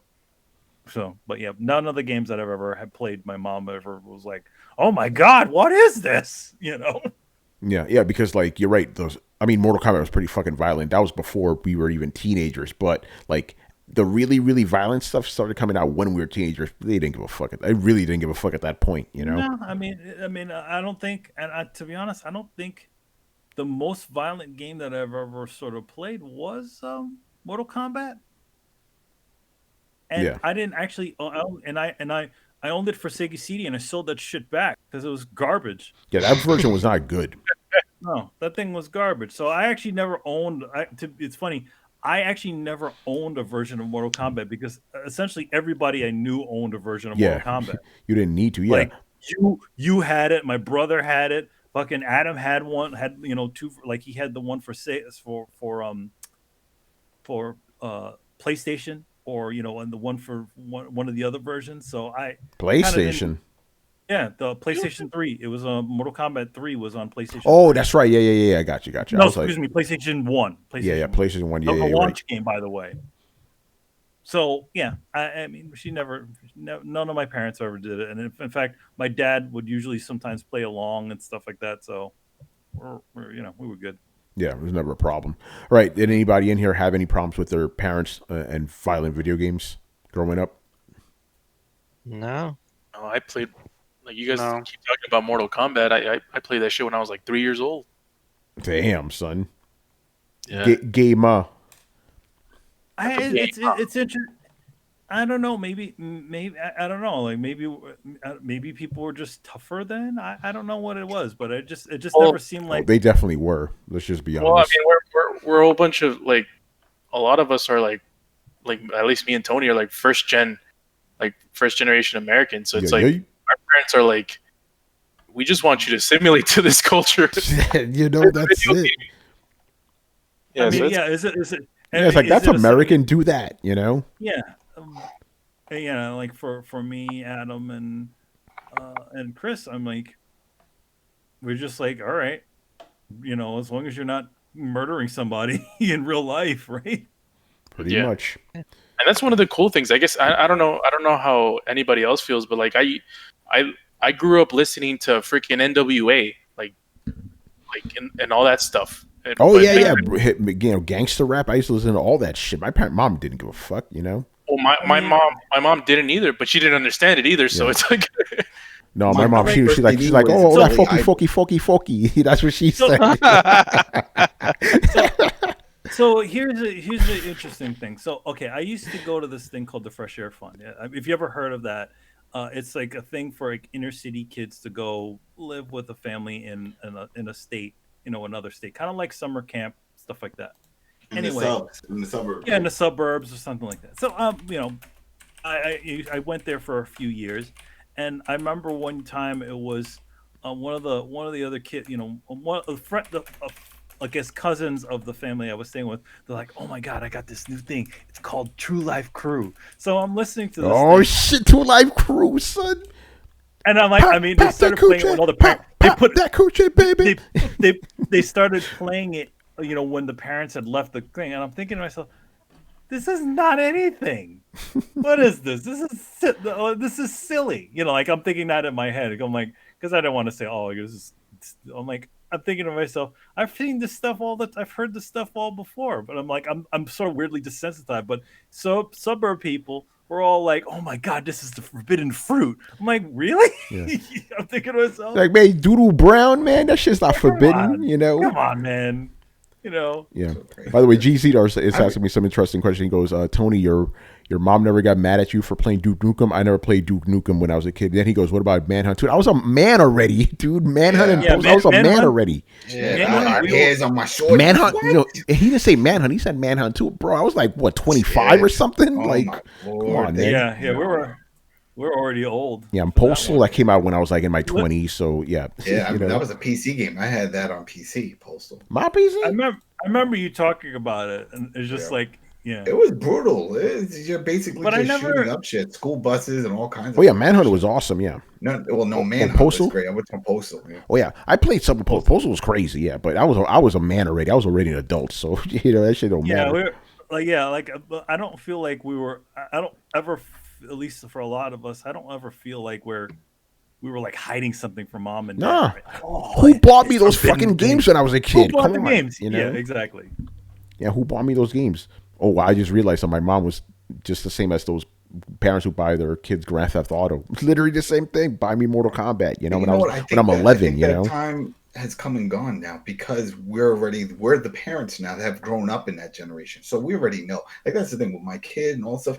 It's all got parental control. Everything from our Yeah. iPads to the other stuff that we have. The consoles. Back in the day, that shit I mean, didn't exist, though. They didn't you know. It didn't No. exist, and games were games. You know, that's the way they saw it. That's It's like, right. oh, if it's a That's game, right. it has to be for kids, right? Yep. They didn't even think. The parents weren't even thinking that there was some that were not for kids.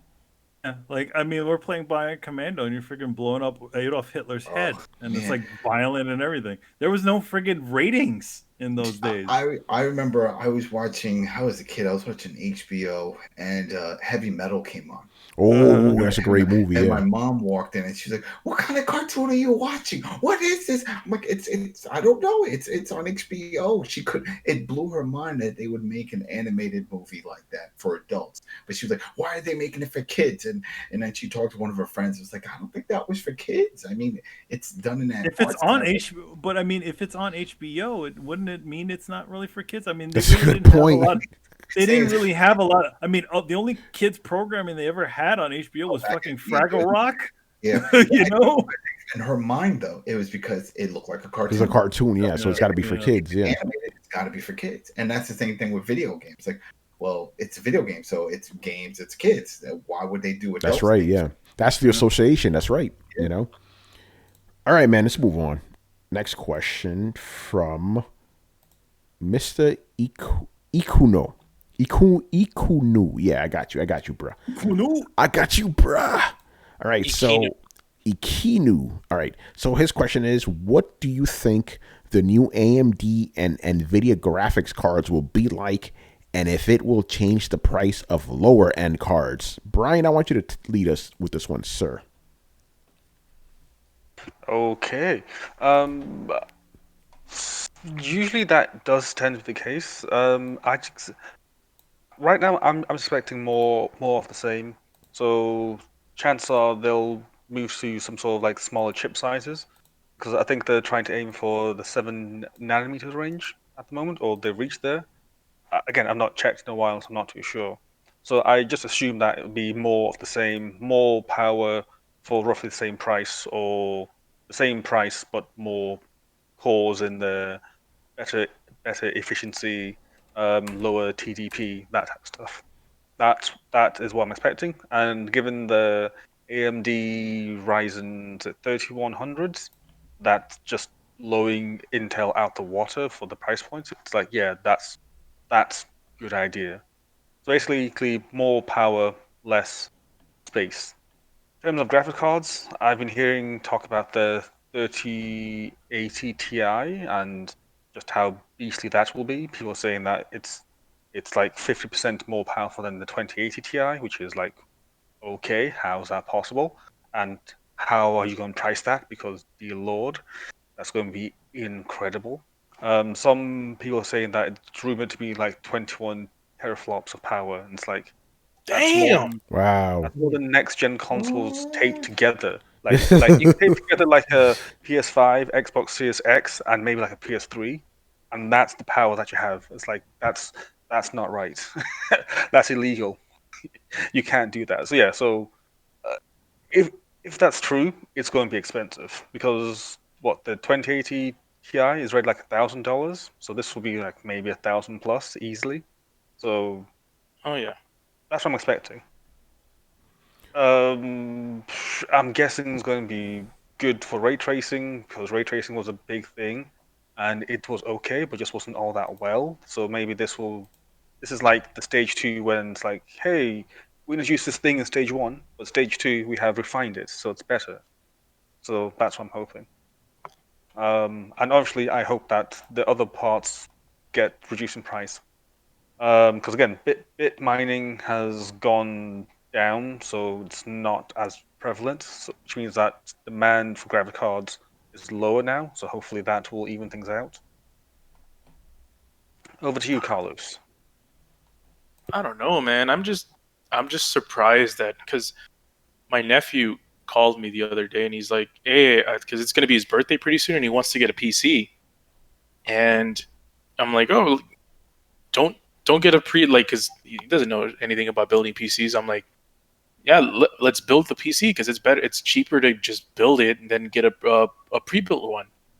And then I'm looking at parts and it's like I'm not even looking for anything super big, but the parts are still scarce and they're still pricey. So I'm like, it's crazy. So I, I honestly like, for example, the 1080, the 10 and the 1080 Ti, maybe they'll go down in price, but I hardly see it going that much down in price because currently the 1080 Ti is like $800 $900 and or inflated even more. So it's just interesting, like yeah, like Brian mentioned the the crypto freaking mining stuff. It's like it might not be as big right now, but for some reason these cards are still overpriced. 899 bucks on Amazon. I bought a 1080 Ti like 2 or 3 years ago, and I don't think I even paid that much when I got it. Let me check actually. So yeah, I'm as far as the specs of the thing, I'm not too sure. I haven't really been keeping up with the new like the newest specs on the new graphics cards that are supposed to come out. So yeah, so I'm not that sure about that. In terms of price, man, I'm not too optimistic that anything will go down, except that 30 or what is it 3080? Is that what we're on? The 2080. 2080. So the next will be a 3080, right? Uh, According to the naming convention, that's what people are saying, which is even weirder now. Hmm. It's like, Yes, what happened to the ones in between, man? It's like, but I mean, we like the question was about the 3080 Ti. oh no, just in general, like the next generation. Okay, So yeah, the Nvidia 3000 series, I guess, if you want to call it that.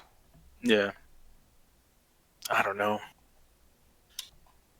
I'm not too optimistic, and I've been looking. I'm thinking about possibly upgrading my PC or building a new one from scratch, but I think I'm gonna have to wait for a while, probably till late next year at the earliest, because whole next gen and stuff. Yeah, check this out. 20. I bought my 1080 Ti June 16th, 2017. So pretty much 3 years ago. I paid $844 for it. That's how much they're worth right now. 3 years later, Damn. probably even more. Yeah, that's that's not right. It's As that's in, that's not how things should be. Like, so hopefully price point does go down because you can't be expecting people to pay more than that for like the next generation or the yeah. next generation. Like, hmm. It's just the idea of like a graphics card that's like $1,300. It's like, why? You know, It's like phones these days. It's like, why are they over like $1,000? Like, it's a damn phone. Because there's always somebody willing to pay. because they Until those because people stop showing up, that's when they'll slow down. But right now, Yeah. they manufacture it, they put their price and says, "Who's gonna pay?" And then a bunch of people come and buy, and I'm like, "These suckers." So let's just keep doing it. The whales and shit, you know. People cracked phones with a tin can and some string. How is that over $1,000 worth?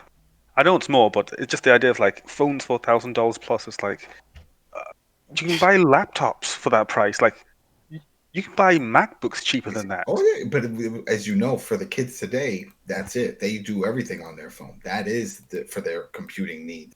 Word yo man, processor and all that they're stuff. like Samsung's like, we're bringing back the flip phone and we're gonna charge you $1,500 for it. Wow. Like, yo, my shit didn't cost that much. It was like $200 or something, you know. It's cheap. It was- Back in the day, nobody remember flip wanted phones, man? I those miss my shits. flip phone, boy. Those shits would break. That was a downfall. You keep flipping, and then eventually the hinge gets loose, and then it just starts flipping around and everything. So you had to stop it. Yeah. That never happened to me. That never happened to my flip phones. I had two flip phones. I had a Samsung. I did it to one on purpose. So after I got a new one, I'm like, all right, let's see how flimsy this is. And I broke it, but no, it never happened unintentionally. You know what I liked about my flip phone? It made me feel like Star Trek. Like, beep, beep, just open it up and shit, just flip it open like a tricorder, or whatever, a communicator. That shit was awesome. I had this cool one that had a pot belly. That's what I called it, and it had like a little screen and stuff, and it had a big like belly. For some reason, don't know why. It was just like a belly at the bottom. Just like flipping Yo, I'll over. tell you one thing I don't miss. I don't miss texting on those fucking things. We had to hit the Oh, that button was like horrible. 3 times to get to the right letter and shit. You know, that shit was crazy. When I met my wife, she still had a flip phone, and this is in 2009. I'm like, "What are you doing?" And I'm sending her text messages, and she's sending me like, one word answers and stuff. And then she eventually called me, and I was like, "What's going on with your phone?" She's like, "I don't have one of those phones. I have a flip phone, and I have to press each number to get the Yeah. letters. It takes Is that what you, Yeah, is that back- what you yeah. do in America? That's when I had to get a real phone. I'm like, I got to upgrade you. You can't. Yeah, we no, can't chat. back in those days, I was like, don't fucking text me, man. That shit takes too fucking long. Just call me, you know? Yeah. And they used to charge you for every freaking text. Oh Yeah, that was the other thing. Yo, There's a there was, I fee. forgot I'm not going to name names, but there was one friend I had. This motherfucker would send me texts all the time. And then I would get this bill. I'm like, what the fuck? Stop texting me, you dumbass. You know? You would Unless you're get going to the pay bill? for this I shit. thought it was if you send text. No, Both even if you it's receive always- them. Even if you receive them, man. And imagine if it was like that for data right now. Shit, down. man.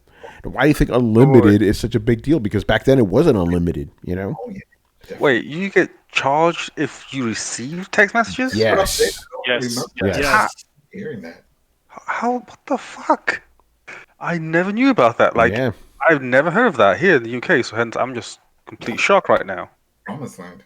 Yeah, Fuck. they charge you for everything. It was shit back then. Yeah, it was bad. At least now it's easy to text somebody because it's like all the fucking letters are there, you know?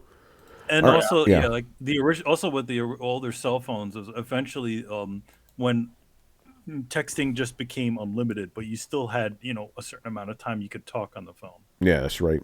I remember. Yeah, real quick, and I want to read what Ikuni. I keep saying your fucking name wrong, bro. Ikinu. My bad. All right, go ahead. Yeah, this will be real quick. Yeah. Like I remember, like I would tell my ex-girlfriends, like, "Hey, don't text me, call me, because I'm out of fucking text." So it's like it was that serious. It was real, man. You yell at motherfuckers like, "Stop! Don't fucking text me, man." Exactly. Yep. You know. And I don't miss those days. Yeah, because you get that bill. It's like, what the fuck? You know, you see the text from the same motherfucker. You know. Anyway, man. Ikinu says that's what I love about AMD because they are bringing budgets on PCs really down, and that made Intel, which was making all of its parts every time higher price fall from its high horse.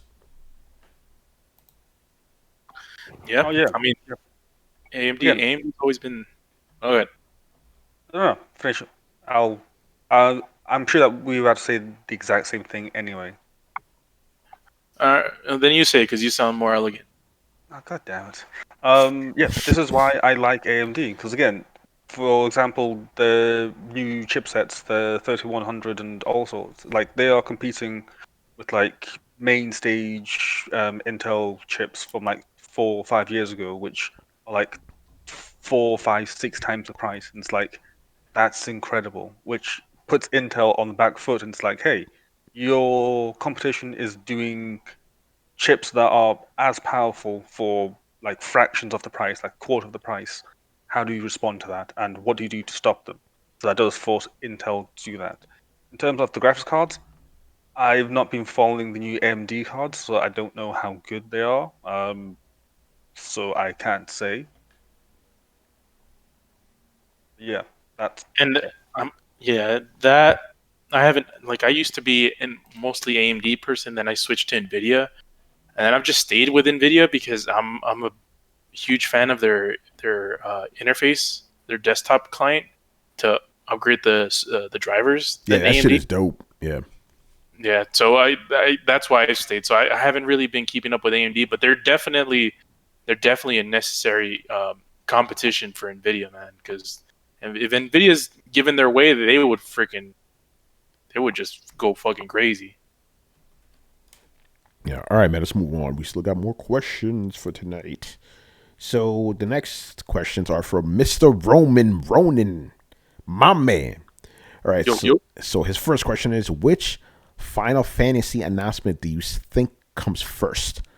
A release date for the next Final Fantasy VII Remake installment, or the first reveal/trailer for Final Fantasy XVI? So which one of these comes first?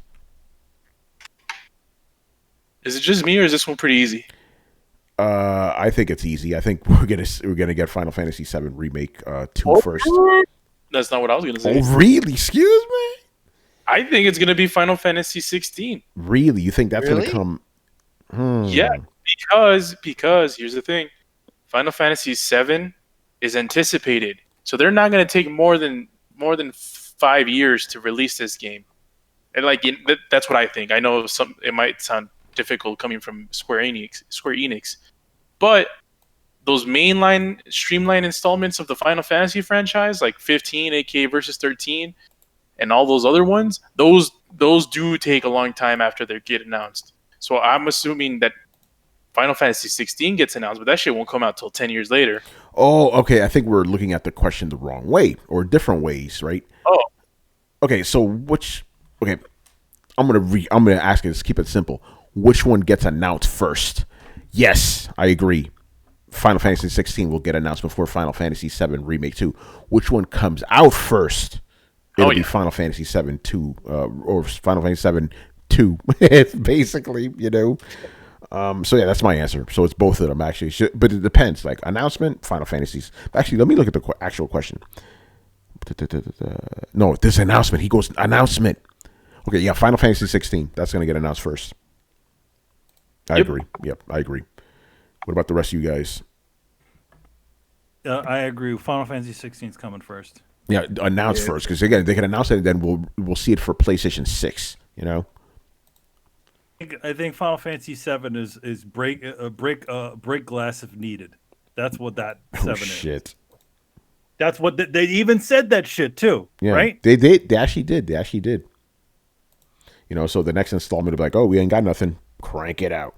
Yeah, unless somehow Square Enix has decided to start moving into a session where they essentially start to put out more new games, but I feel like they're wetting your whistle with Final Fantasy 7-1. Then they give you their new shit, and then they come back with another one. I think they're gonna make this Final Fantasy VII, and I hate to say it, stretch out like a fucking Kingdom Hearts game. It's gonna be a while. And there's Nomura too, so he's used to that shit. Nomura, he's gonna act all kinds of crazy shit. There's fucking time travel and all kinds of wacky craziness. Yeah, who knows? All right, let's move on. I think we kind of agree on that. question. What's up? Yeah, it is a good question. I like that one. All right, this next one happened. I have a question. It's gonna be real quick though. Excuse me. Yo, Brett. Yo. Have you beaten Final Fantasy VII Remake?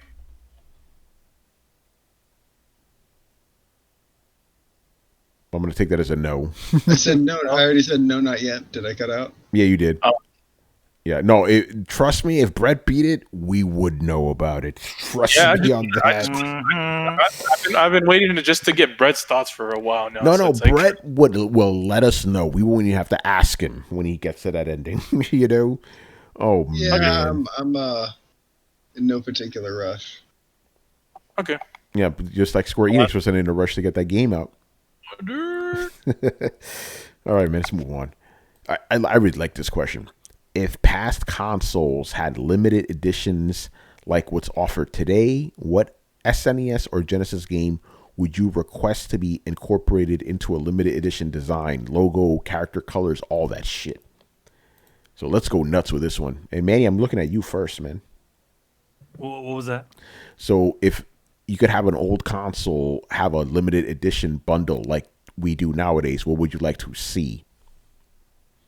Like, for example, you know what? I'll go for just to start this off, right? You have a limited edition Super Nintendo that looks, that comes bundled with Super Metroid, and they make the console look like Samus's armor or something, That would be cool. Oh, so a classic limited edition console? Yeah, something like that. Or we just go back in time and let these people go, hey, you could actually bundle these consoles and make them unique for a game, Either situation's fine.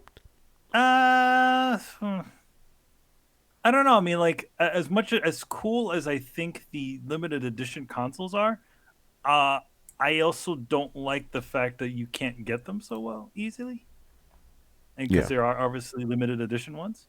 I mean, there are multiple occasions where I tried to get a limited edition console and it never worked out for me. So I think they're cool, but fuck them. Oh, Damn! Wow. Tell me how you really feel. No, Whoa.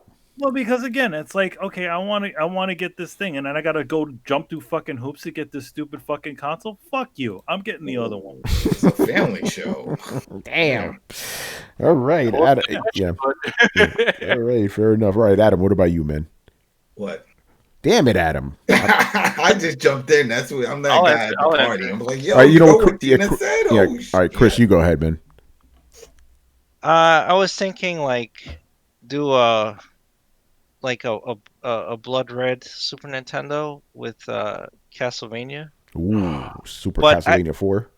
But when I think about it, there was games that had the red cartridge, but it wasn't that one. I kind of wish it did. Like Doom had one. Yeah, that's right.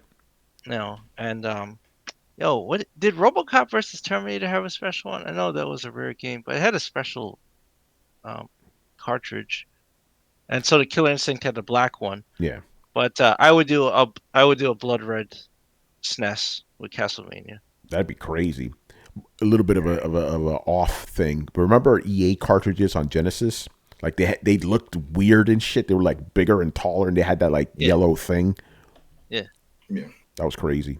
All right, Adam, do you understand the question now? Yeah. But there's nothing that really stands out. We've seen a bunch, and most of the time, it's nothing creative. It's just different colors and skins. All right, well, you could get creative. Remember, this is a hypothetical, if I can get creative, then I would want something to look like an ammo box, right, for Call of Duty type of thing, and then that way I can open it up. And remember, it's gotta be for a classic console and a classic game. Can't be anything new. Classic console and a classic game. Well, Call of Duty's a classic. No. We're talking about Adam, SNES or Genesis. Well, the question is SNES or Genesis. Oh, SNES or Genesis. Oh man, SNES or Genesis. Then we just go with the Genesis and a cool Streets of Rage console. Something cool. Maybe it'll look like the gun. Remember when Axel calls for his backup and then the cop shows up and he shoots the rocket? Oh, with the rocket launcher? Yeah. So then the hood of the car opens up and you put the cartridge in and you close it down. And then you have to press in the guy, so he pops up with the gun. That'd be crazy. It's a lot of moving parts, man. Yeah, but you know what? Remember we had VCRs that look like cars. Yeah. Remember, I mean, not VCR, but the rewind ones. Remember they look like cars. You put a tape in, you close it in. They're bringing it back, man. So, you know what I would like to see? And the Microsoft did this a little bit. A customizable console that comes directly from whatever company. So, you can change the colors, change the lights, do all kinds of other things, put decals or whatever.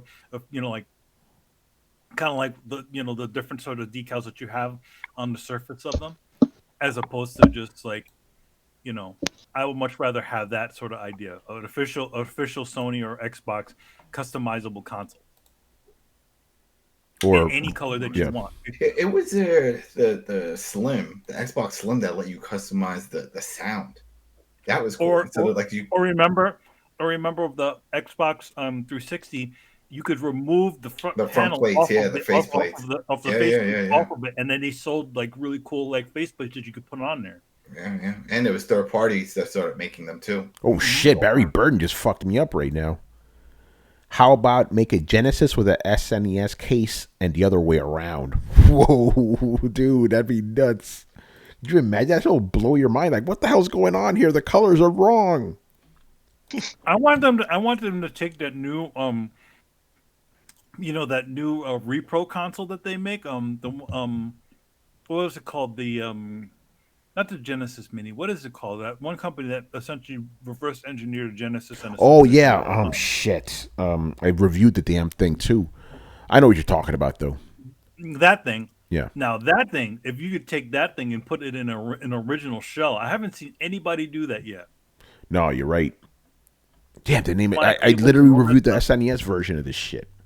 Yeah. Anyway, yeah. The Mega SG. Or Yeah, something like that, something it's like that. called? Yeah, Super SG, something like that. Yeah. Yeah, something like that.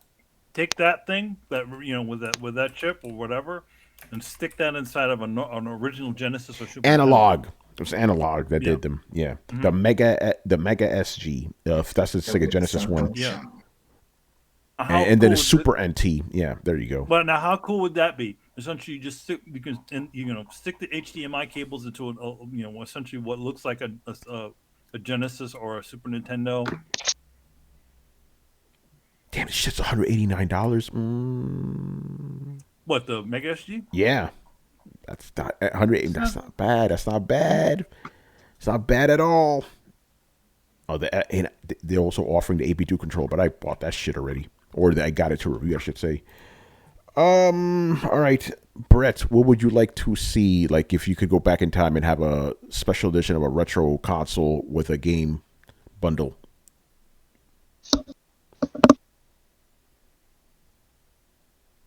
I think you're muted right now, bro. Oh, I'm sorry. I thought I must have just put myself on mute. All right. I've just been really big on game bundles, man, to be honest with you. I'd rather just them charge me a little bit less and me buy my own fucking game, but I would have gone back and probably had... What was that? the first Legend of Zelda be released in lieu of Mario Brothers. And what would you... it was a formative NES game. What would you like the console to look like? I liked the black, gray, and red, but I would inverse the black and the gray. So it was like a black system with gray and red trim. So you wouldn't make the console have a Zelda kind of look to it? Shit, yeah, man, a gold Triforce over the front. That'd be sweet, dude. Would have been dope as hell. Yeah, that'd be That's fucking amazing. my answer. Yeah. Oh shit, damn. So that would okay. So Carlos, well, go ahead, Carlos. You could say it anyway. Yeah, I wanted, like back in the day, all the Zelda games, like they had those golden cartridges. It would be cool if we can get a golden SNES, because I mean, the freaking console after a couple of fucking years turned that fucking color anyways. So might as well just fucking put it there. That's right. Did you see the gold Game Boys? Those are kind of cool. Oh, I never seen those. Yeah, they look like bricks.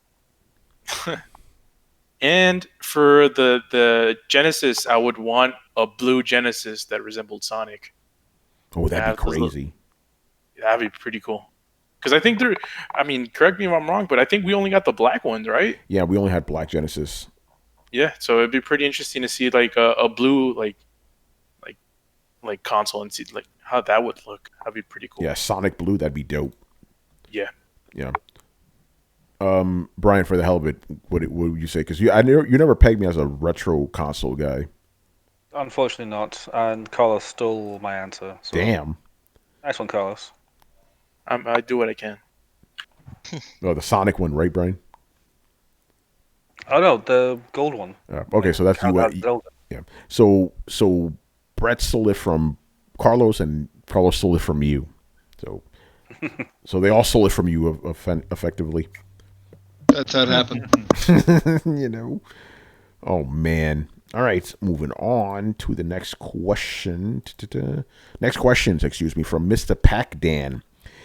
I'm gonna read these. They're kind of long, but I'll allow it because they're Nintendo questions, and we rarely get these. And we told you guys, if you feel that we're not talking about a specific console or game or whatever, ask us questions, and we'll be happy to answer them.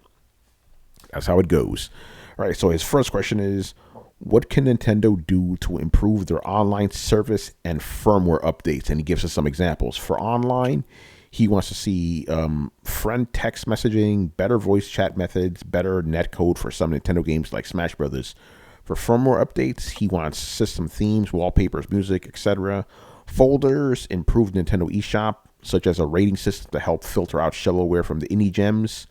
And then he says, I find the lack of substantial support from Nintendo in terms of updates and improvements upsetting. They take too long to introduce common sense features like online play invites and shortcuts in the eShop. So yeah, how would you guys improve the, online service and firmware updates for the Nintendo Switch?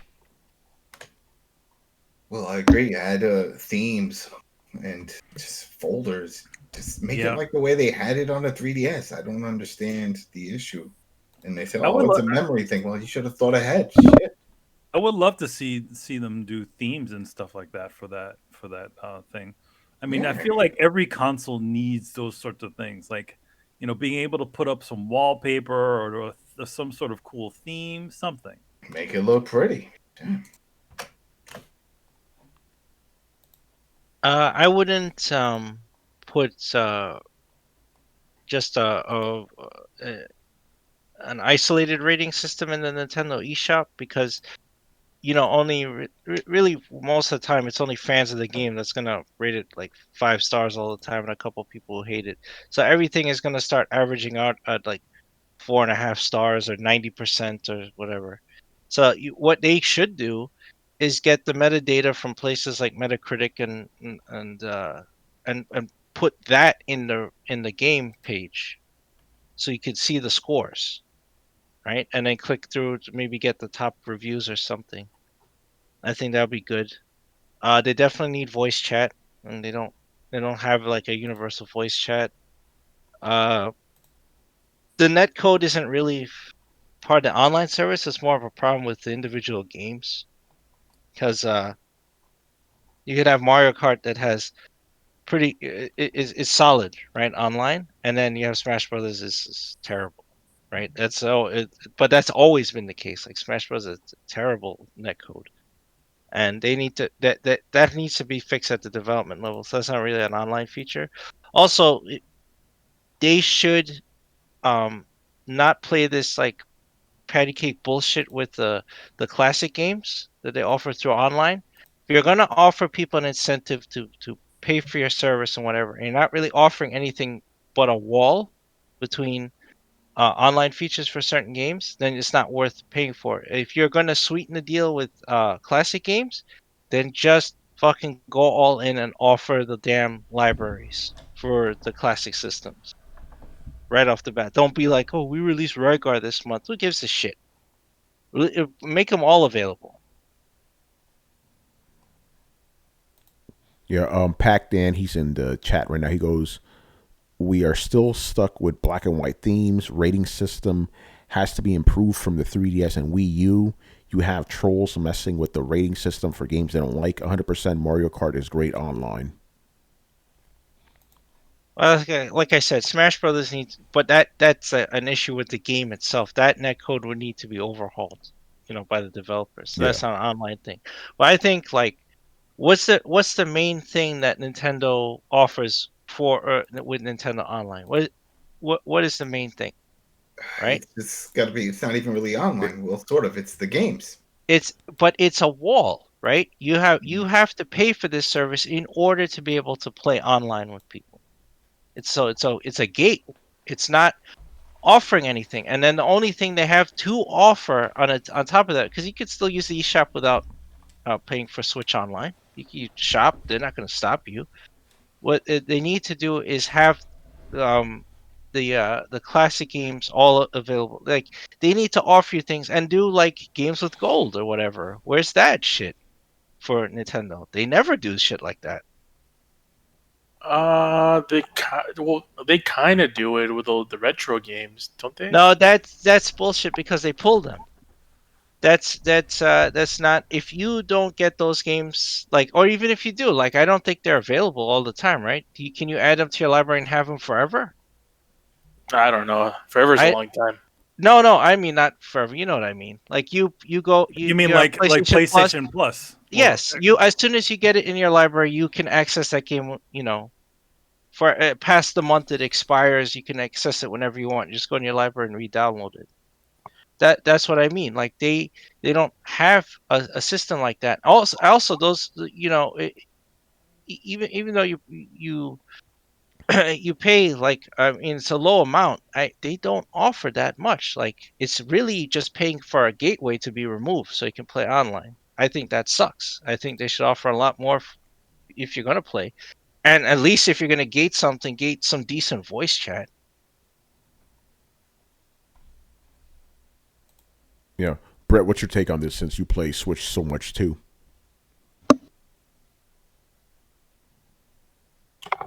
Brett, you muted yourself again. Really? Sorry, so you guys been listening to me shooting.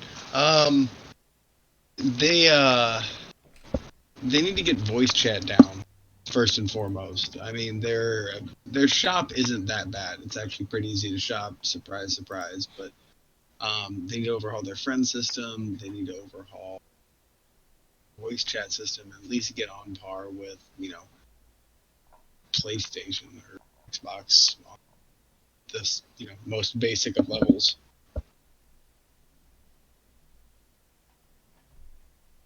All right, I guess that's it. Anybody else? I don't. By the way, me personally, I don't give a fuck what they do. What else do you want? Like, I don't really have a problem with PlayStation or Xbox. Like, I've learned to use their system. I realize it's not the most intuitive, but at this point, it's like Photoshop. Like, you get used to it after a while. Nintendo, like, constantly infuriates me. It's like, why is it impossible to make friends on this fucking thing? Why is it fucking just? Why can't I? It's like it actively doesn't want me playing with other people, which you couldn't understand. Oh man, by the way, I have a weird problem with the Switch friend things. Okay, so the friend limit is 300, right?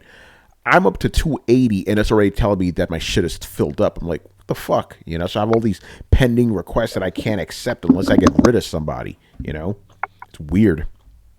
On the Switch. No, you know what's probably happening? The pendings probably count towards your total. So once your pendings, like, so you have 280, let's say you have 22 pending, then you're 2 over the limit because you're at 302. Yeah, no, I understand that, but that's the thing. It's like I only have literally 2 pending. So if I have 280 and I have 2 pending. Oh, okay, that's weird. No, yeah, that's what I'm saying. Like, what the fuck? Oh, by the way, Pac Dan says Brett speaks the truth. This is coming from someone that's been playing for years on Switch. Yeah, he also just basic modern quality of life shit, man. Like, just get caught up. That's all. I'm not asking for the impossible here. I'm not asking for you to, go all out or fucking launch a rocket to the moon. Just fucking give us basic quality of life thing that everybody else has. Just one of the space station. Yeah, no, it's not even that, man. Just fucking start using highways. Instead of these fucking dirt roads and shit. Yeah, give it a time, man. Yeah. All right, let's move on. Another Nintendo question, probably. Maybe not. We'll just see. Oh, yeah, this question. By the way, I kind of re-edited it to be about gaming controllers, but we could just take it as like any other kind of device for gaming. What advancements would you introduce to controllers or gaming to make gaming more interactive and immersive? Then he gives an example. We are slowly getting better audio and rumble, but what if simulation technology finally made it to the next level? Such possibilities could arise. Your controller now has a cord that goes straight into your nostril, enabling you as the player to smell your experiences, clip a cord onto your tongue, and then suddenly be able to taste the experience. Damn, yo. that's two interactions. Yep, yeah, he goes mushrooms, potions, and the taste of air outside. Everything would be so real. Also, to expand upon the recent discussion you guys had about the PlayStation 5 controller being able to actually feel the raindrops, your character's footsteps, the shock of being struck by lightning. Oh, wait, that kind of sounds painful. Maybe not that one. So yeah, what would you do to like actually make gaming more interactive? You know, either with controllers or VR or whatever.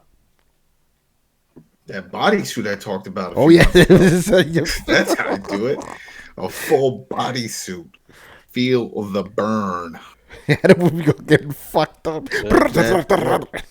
I'm telling you, that would change the whole experience real quick. Think about it. You put a whole headset and a face mask on. You do a boxing game. You take the shit off. You got welts all over the place because it had little punches that'll like squeeze into your face, and you can set to like medium or hard or real. If you put real, that shit just punch you in your face. Yo, Adam, you imagine you go to bed at night and shit. Your wife's like, "Yo, what the fuck happened?" She's looking at all your bruises. She'll know what happened. She's like, "Yo, I gotta fight again, and I lost in this game. I can't go to work like this now." That'd be insane. Oh man. All right, what about the rest of you guys? Brett, I'm looking at you because you're Mr. Like, hey, let's have better tech to do crazy shit. He probably muted himself again. I love it, man.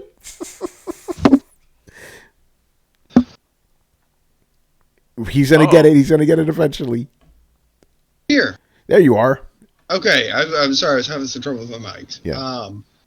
I think haptic feedback is cool, but I think it's going to be what I'd like to see is, in a perfect fantasy world, haptic gloves that have tightening elastic bands on the the backs of the fingers, so when you hit a certain resistance, it can actually stop your fingers, which will translate, especially in a virtual environment, to feeling like you're at least grabbing something. It won't have weight, but it'll at least feel like it has mass, which would be huge. So I don't think it's necessarily vibration based, like the vibration stuff. That stuff's cool, but the ability to feel like you're touching something, and I'm sure they can go gloves or full arm things or whatever. But honestly, I'm just really happy with VR. VR continues to be a thing, so it depends on how far down the barrel we're talking. Yeah, I'm just gonna give the boring answer. I'm happy with things as they are. I don't need any crazy fucking gimmicks, shit on my head, shit on my arms. I don't need that. I'm good with a controller, some rumble, little bit, some shit coming out the speakers. I'm good to go. Yeah, I'm not really. For me, I'm not really want all these additional things to worry about. And I feel like a lot of times it's like sometimes the simplest answer is the best answer. Especially with a lot of some of these games nowadays where they feel the need to have to use every fucking button on the goddamn controller. Just give me a couple of buttons, let me do what I need to do. So I'm okay with it. I'm okay with the amount of buttons. I do like the ideas of some of the things where they're sort of improving the buttons a little bit, but I don't really need to. I don't think we need like 10 other buttons and all kinds of other things, And then also, again, you got to realize all this stuff because these controllers, have to be charged. Every single bit that you add onto them, they drain more energy, and it's less time to actually play the game, and so you have to go charge the stupid thing again. So I'm cool with it now. Maybe Sony needs to go and get a battery pack thing going, where you replace that shitty battery that they have inside of there. But that's the only thing I could say for all the consoles. Improved battery life on all of their things and replaceable batteries. Yeah, no, I like that one. Yeah, better battery life.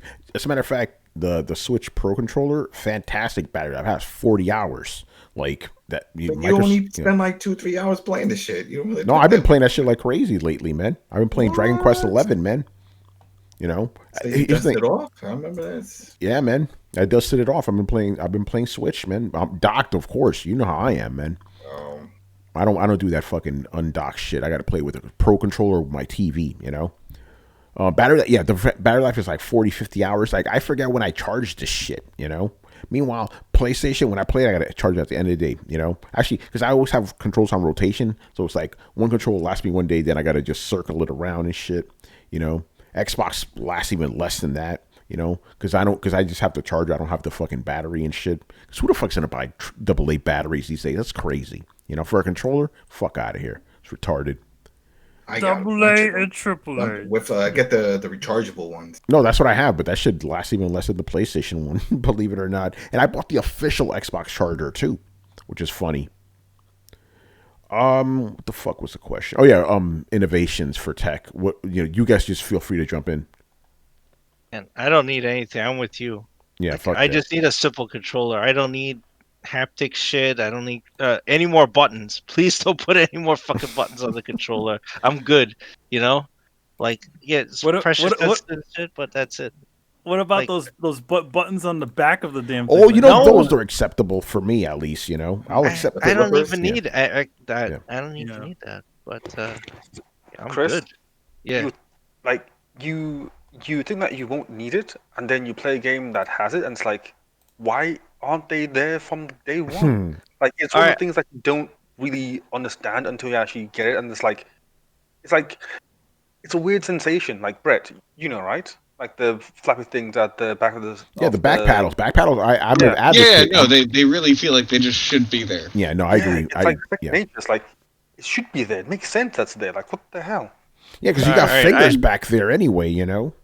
I'd have to try it. Like Yeah. I'd say I could see to that. I'd have to try it, but I don't need like any like thing put on me to feel Yeah, no, like fuck getting that shot. shit. Or Chris, it's like having two monitors. Like, you think well, it's having not two a big deal, monitors you is don't need fucking it. great. Yeah, That's what. it. Yeah, but before you got it, you didn't realize how great it was going to be, and then you got it. You're like, I don't know how I lived like this before. That's how Yeah, I paddles in couldn't the go back of the back. controller are. Yeah, no, that's what happened to me alright. when I first played with a scuff controller. I was like, oh shit, this is dope, you know. But yeah, no. Other than that, I don't need I don't need the shit jacked into my nervous system or something. You know? Jack into the Matrix. That shit is crazy. All right, anybody else? Well, I kind of already said mine. Like the flappy things at the back. Like it's so weird but so good at the same time. It's like it makes so much sense. I guess if I really want to be out there, to add on Adam's answer, I would say no to the bodysuits because again, it can cause you physical harm. And Tony might like this answer. Have it so that you plug it in the back of your head. So this way, it's all in your brain and your body takes no damage. Hence, you mentally feel that, hey, I was in a fight, but your body is still fine. You know? Yeah, see, I don't even want Yes. that. You know, Well, I mean, but Yeah, Brian, I am advocating Brian, for the Matrix. Yes. I know. Like, I don't want my body to feel anything when I'm gaming, man. You know, fuck that shit. hey Brian, but pain and body and things that come from your body, you don't feel it until it reaches your brain. Yeah, I'm well aware of that, but at the same time, I don't want like something to like shock my hand in like real life because then it damages my hand. You know? Again, it's just the idea of like I want to preserve my body so that it's still functional at the end of the day. Like I don't want to be like Adam and you come home with bruises after like playing. All right, Five Brian. minutes. Oh 25. shit, yo, Brian, yo, if yeah. You know, you yeah, want me, like, if you want me to do it, I'll do it, man. All right, you didn't have to ask. Yo, Brian. wondering what would go first. Yo, spirit, oh your buddy. Or your buddy? exactly. I don't want to be like in like a car crash in a video game and have like my chest be compressed. It's like no, I don't want that. Like it hurts. I'd rather just have like in the brain. But I unplug. It's like oh, my brain's fine now because the body's like hey, you're good. Shut up. Yo, Brian, C. Iverson says, what happens if you get docked while you have that thing plugged into the back of your head? Then you Obviously- have four Obviously, extra arms. It's weird. obviously he'll turn evil too, because obviously when you put things onto your body that are mechanical, it instantly makes you evil when you pull the plug. Yeah, but Brian just said he doesn't have the mechanical arms, though, you know? You'll become evil. You'll just become evil, Brian, just because the technology. That's what it does. It just makes you evil. I will find someone and transfer my consciousness to their body. You're like, no, it's the inhibitor chip. That's such a dumb plot line, man. What the fuck is that about? Yeah, that's Yeah, dumb. if it does if happen, this then inhi- it does happen. if this one component goes bad, I instantly turn evil, and the arms will take over my body. See, now this is where we go on like a complete tangent. Is it the Fermi paradox or the Fermi paradox? Fermi. Fermi, that's the one. Yeah. What's to say that we aren't already brains in a jar right now? We could be. So hence, why not just go one step further? Like, yeah. Let's just stop there because I don't want to go down that route. But yeah, to me, I think that would be somewhat safer because at least then, the worst thing is you get stuck in a fake world and it's video games. Okay, unless you get stuck in like Bloodborne 5, then I think you're safe. Yo, buddy. Barry Burns says, sure, you get beat up playing Streets of Rage VR, but when you pick up health, you can taste the chicken. I like that, man. But then, do you really want to taste like the wall chicken in the Castlevania? Uh-oh. Or the oil drum chicken in Final Fight or in Streets of Rage. Like, yo, I found that chicken in the garbage, man. Yo, man. If we ever get the technology where we get to taste the food, I'm going straight to Final Fantasy 15. Oh, hell yeah. No, Monster Hunter. Let's go. Oh, Monster Hunter. Yeah, Oh my god. I'll be there for days. And think about it, you're just tasting it. You're not getting full or nothing. So you're like, maybe I'll taste this, taste that, taste the other thing. And then you'd be like, I can taste the cat hair in this shit. Fucking palicos. You know? What happened? All right, man. Let's move on. Nergigante. All right. G Mega Force 123. Which titles' post-game content have you put off for later and never got around to playing? So like expansions, DLCs, you're like, yeah, I got it, but you never actually got around to playing it. I got quick Neo. I still haven't touched that shit. And I picked that up. The whole game. You haven't touched the whole game. The whole game. He's talking about the DLC, man. Oh, that's a bunch of games. Come on now, that's not fair. There's a lot of people that just don't go back. This is ones that you bought already. Yeah, this is one that you bought.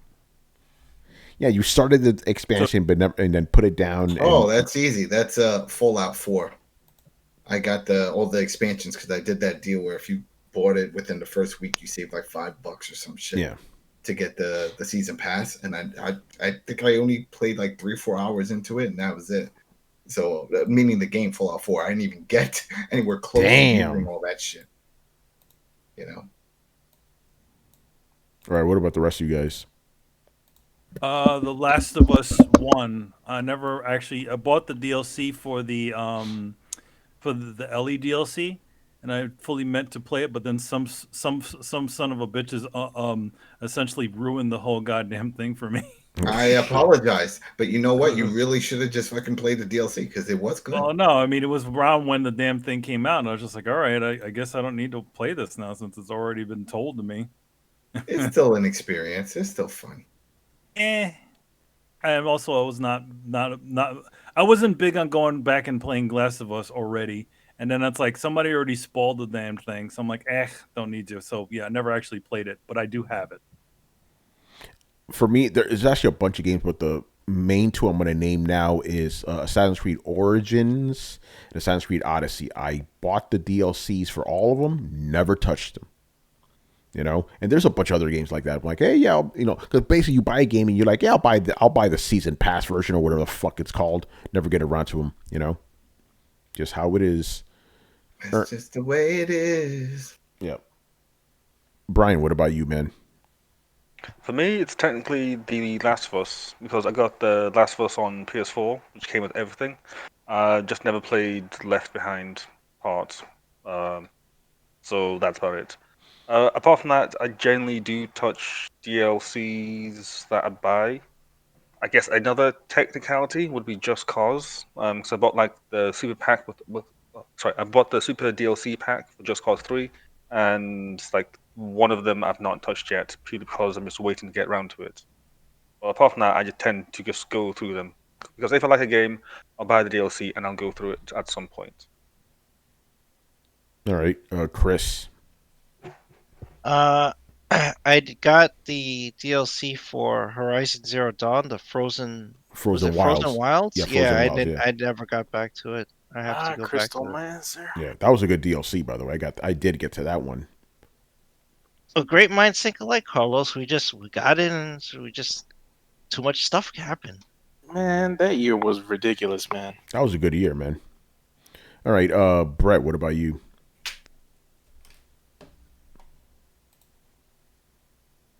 I don't think he. I'm sorry. No, I didn't mute myself. I was talking to my roommate. What was the question? The question was, is there a game that you bought the expansion for that you never actually got around to playing? You know, the actual expansion? Yeah, I bought the season pass to BioShock 2, and I never actually got around to playing the last expansion. Oh, wow. You know what? Yeah, I know. Yeah.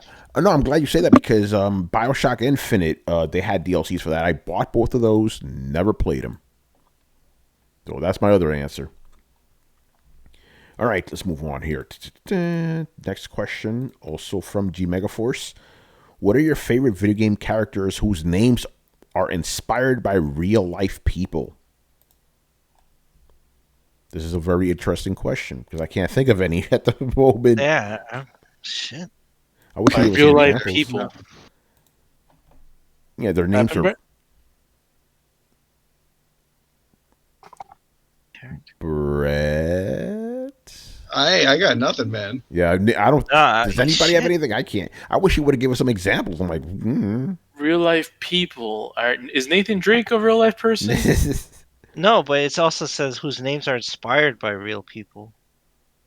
Oh, well, that's inspired Nathan Drake because of Francis Drake. That's actually a good answer. That's actually an acceptable answer. Yes, I'm sticking to it. All right. Oh, I got one. Manny, you could back me up on this one. Kai Kiske. Kai is inspired by Kai Hansen, and Kiske is Michael Kiske. It's a reference to Halloween.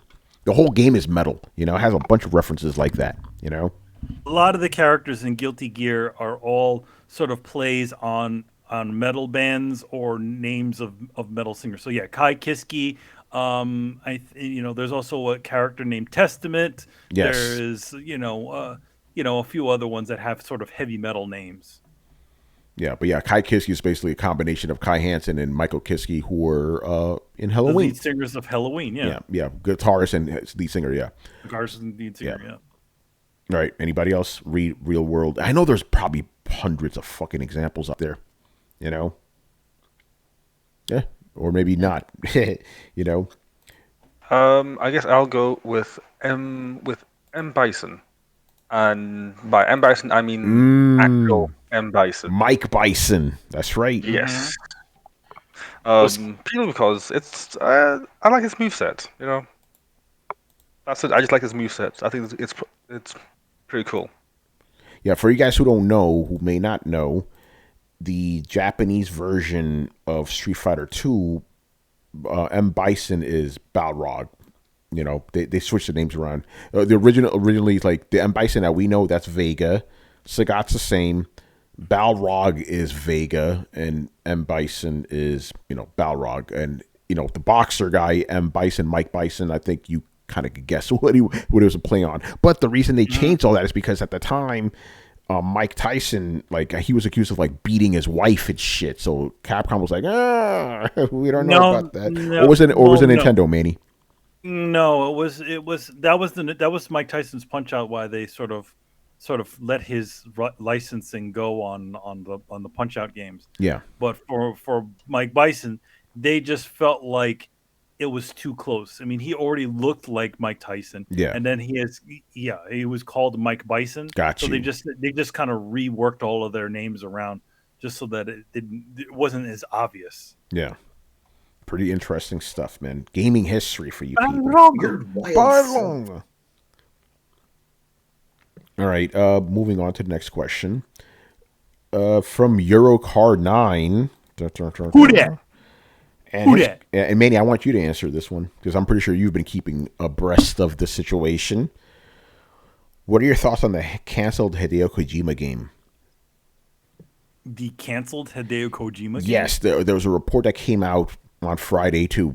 A bunch of stuff happened on Friday after we were off air, where it was announced that Hideo Kojima had a game in progress that he canceled, or was canceled, I should say.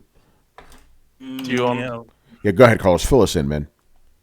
So Hideo Kojima recently had a major project canceled, according to an extensive interview with Japanese site Liftdoor that was translated by VGC. He says, quote, "Recently a major project of mine got canceled, so I'm pretty pissed. But that's the games industry for you." Kojima says after Liftdoor asked about plans for his next game. Just what that game could be is unclear, but Kojima was discussing the future projects earlier in the year, back in January. He probably, I mean, to be honest, I have no. I mean, this is also the first time I've heard. But then again, I haven't been, paying attention to Twitter and all that sort of stuff for kind of a while. I mean, it's he said it himself in that thing. That's just the way the cookie crumbles when it comes to this stuff. And to be honest, if he's selling this stuff over to Sony, right? If he's still working with Sony on this sort of stuff, I mean, I'm sure they just were like, no, we don't see it. I don't think there's rumors that have gone around, especially with Death Stranding. Death Stranding did not make the money that Sony expected it to make, being a Hideo Kojima game. Granted, they did release that data saying, I did see one thing that said that essentially they came in over, they paid for themselves and then, paid for the production of the game and then some. Yeah, but the big deal about that was, like, look how long it took for them to pay the game off, like half a year basically, So that's why it wasn't considered a runaway success, No, it was probably, yeah. But, again, who thought that game was going to be a runaway success? Yeah. I didn't. It's a crazy ass title from Hideo Kojima. If he was making another Metal Gear like game, I'm sure that would have probably played a lot better than this. Let's be honest. Only people who thought this was going to be a runaway success are the same people who thought Hideo Kojima was in the zeitgeist in the mainstream. I think he can make zeitgeist mainstream sort of games, but this was not that. This is not a Metal Gear game, and already it was going to be a hard sell. All that weird shit that they showed off in those trailers and stuff. So, but honestly, like Metal Gear, I think Metal Gear is a bigger brand than Kojima is. Yes, Metal Gear is a bigger brand than Kojima is. If, let's just say for the sake of conversation, they decided to reboot Metal Gear, just redo it from scratch, I feel like that game would, if done right, it would probably dwarf whatever Death Stranding made. Oh yeah, I think that, but the thing is, it has to be. I think it needs time to gestate. You can't toss a new Metal Gear game out so close to when people still sort of remember all that shit that went on, and you have to get people excited for it again. That happens with time. So yeah, it'd be interesting to see whatever the hell that was, but maybe he couldn't. Maybe he tried to sell off another kind of crazy idea, and maybe someone just looked at the numbers and said, if you can make this, we're just gonna cancel it. It's not working shit. It's possible, man. And isn't that the same sort of thing that he really didn't want to deal with when he was at Konami? Yeah, he didn't want to deal with that shit. Right? Yeah. But granted, at least at Sony, they're at least willing to fund something long enough for him to start trying to get an idea together, as opposed to Konami, who just said, make more fucking Metal Gear games.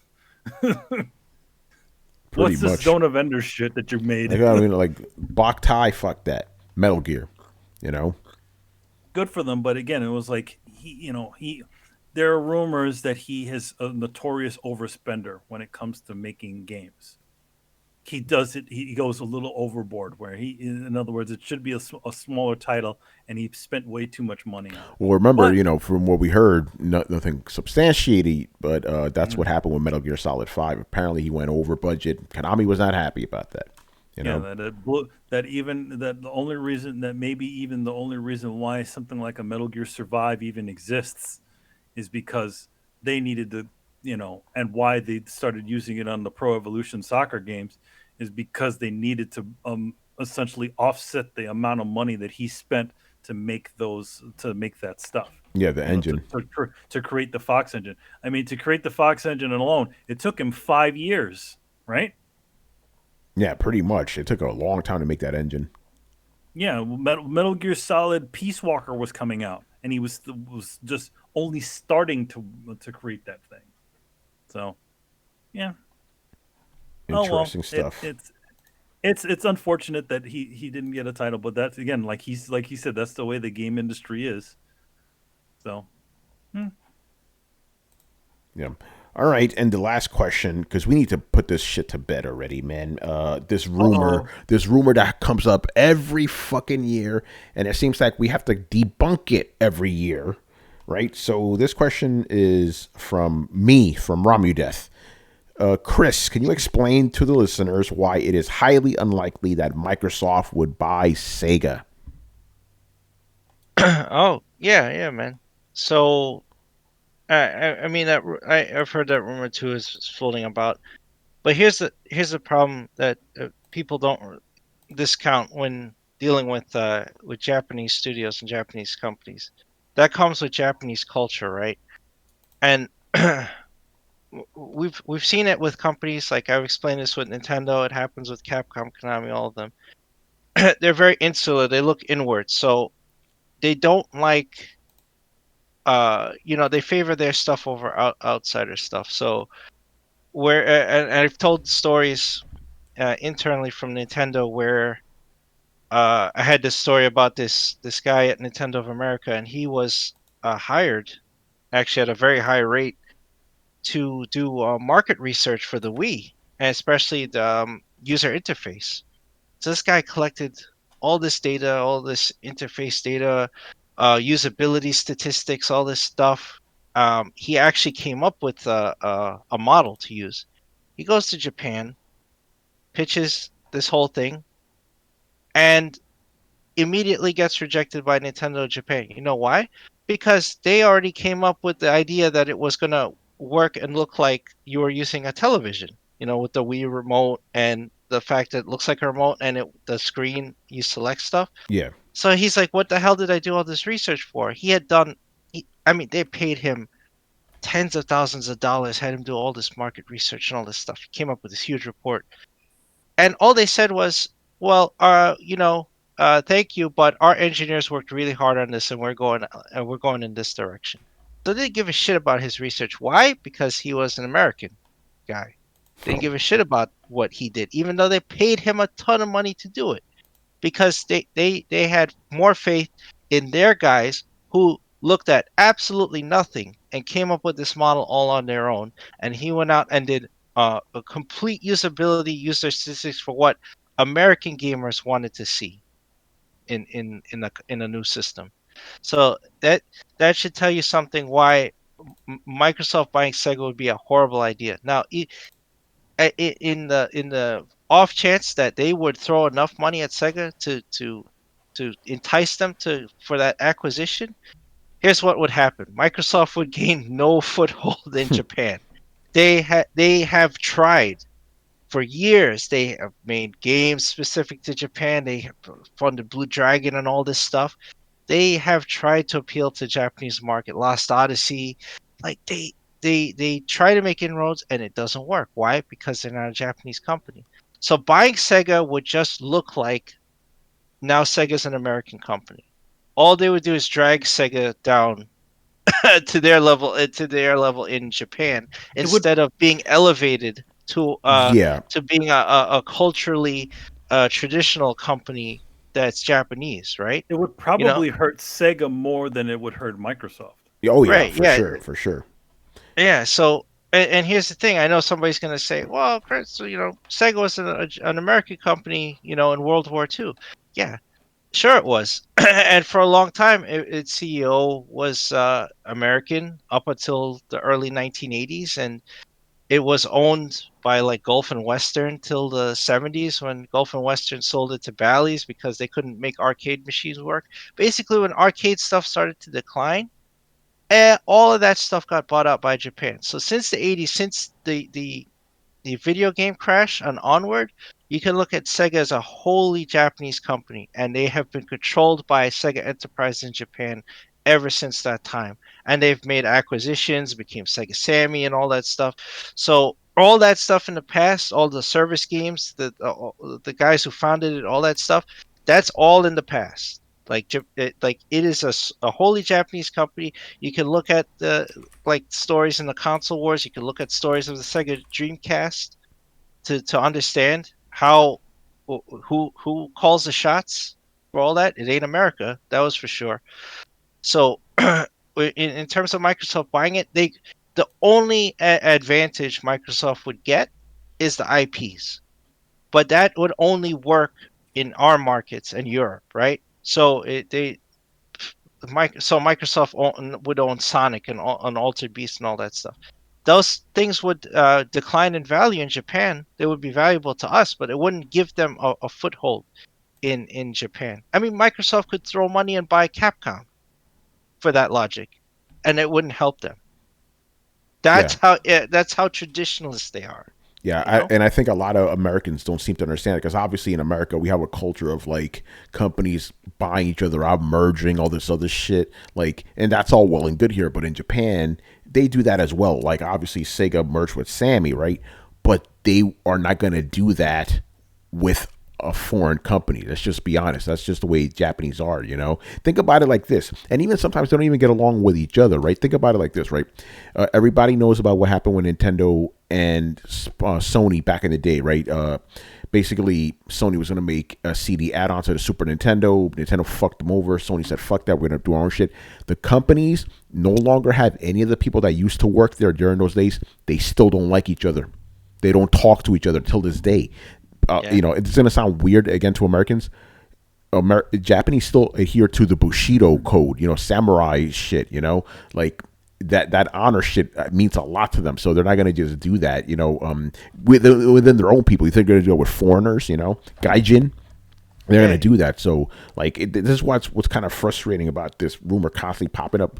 Americans don't understand how the Japanese operate. They really don't, you know? Yeah, absolutely. And you're right about that.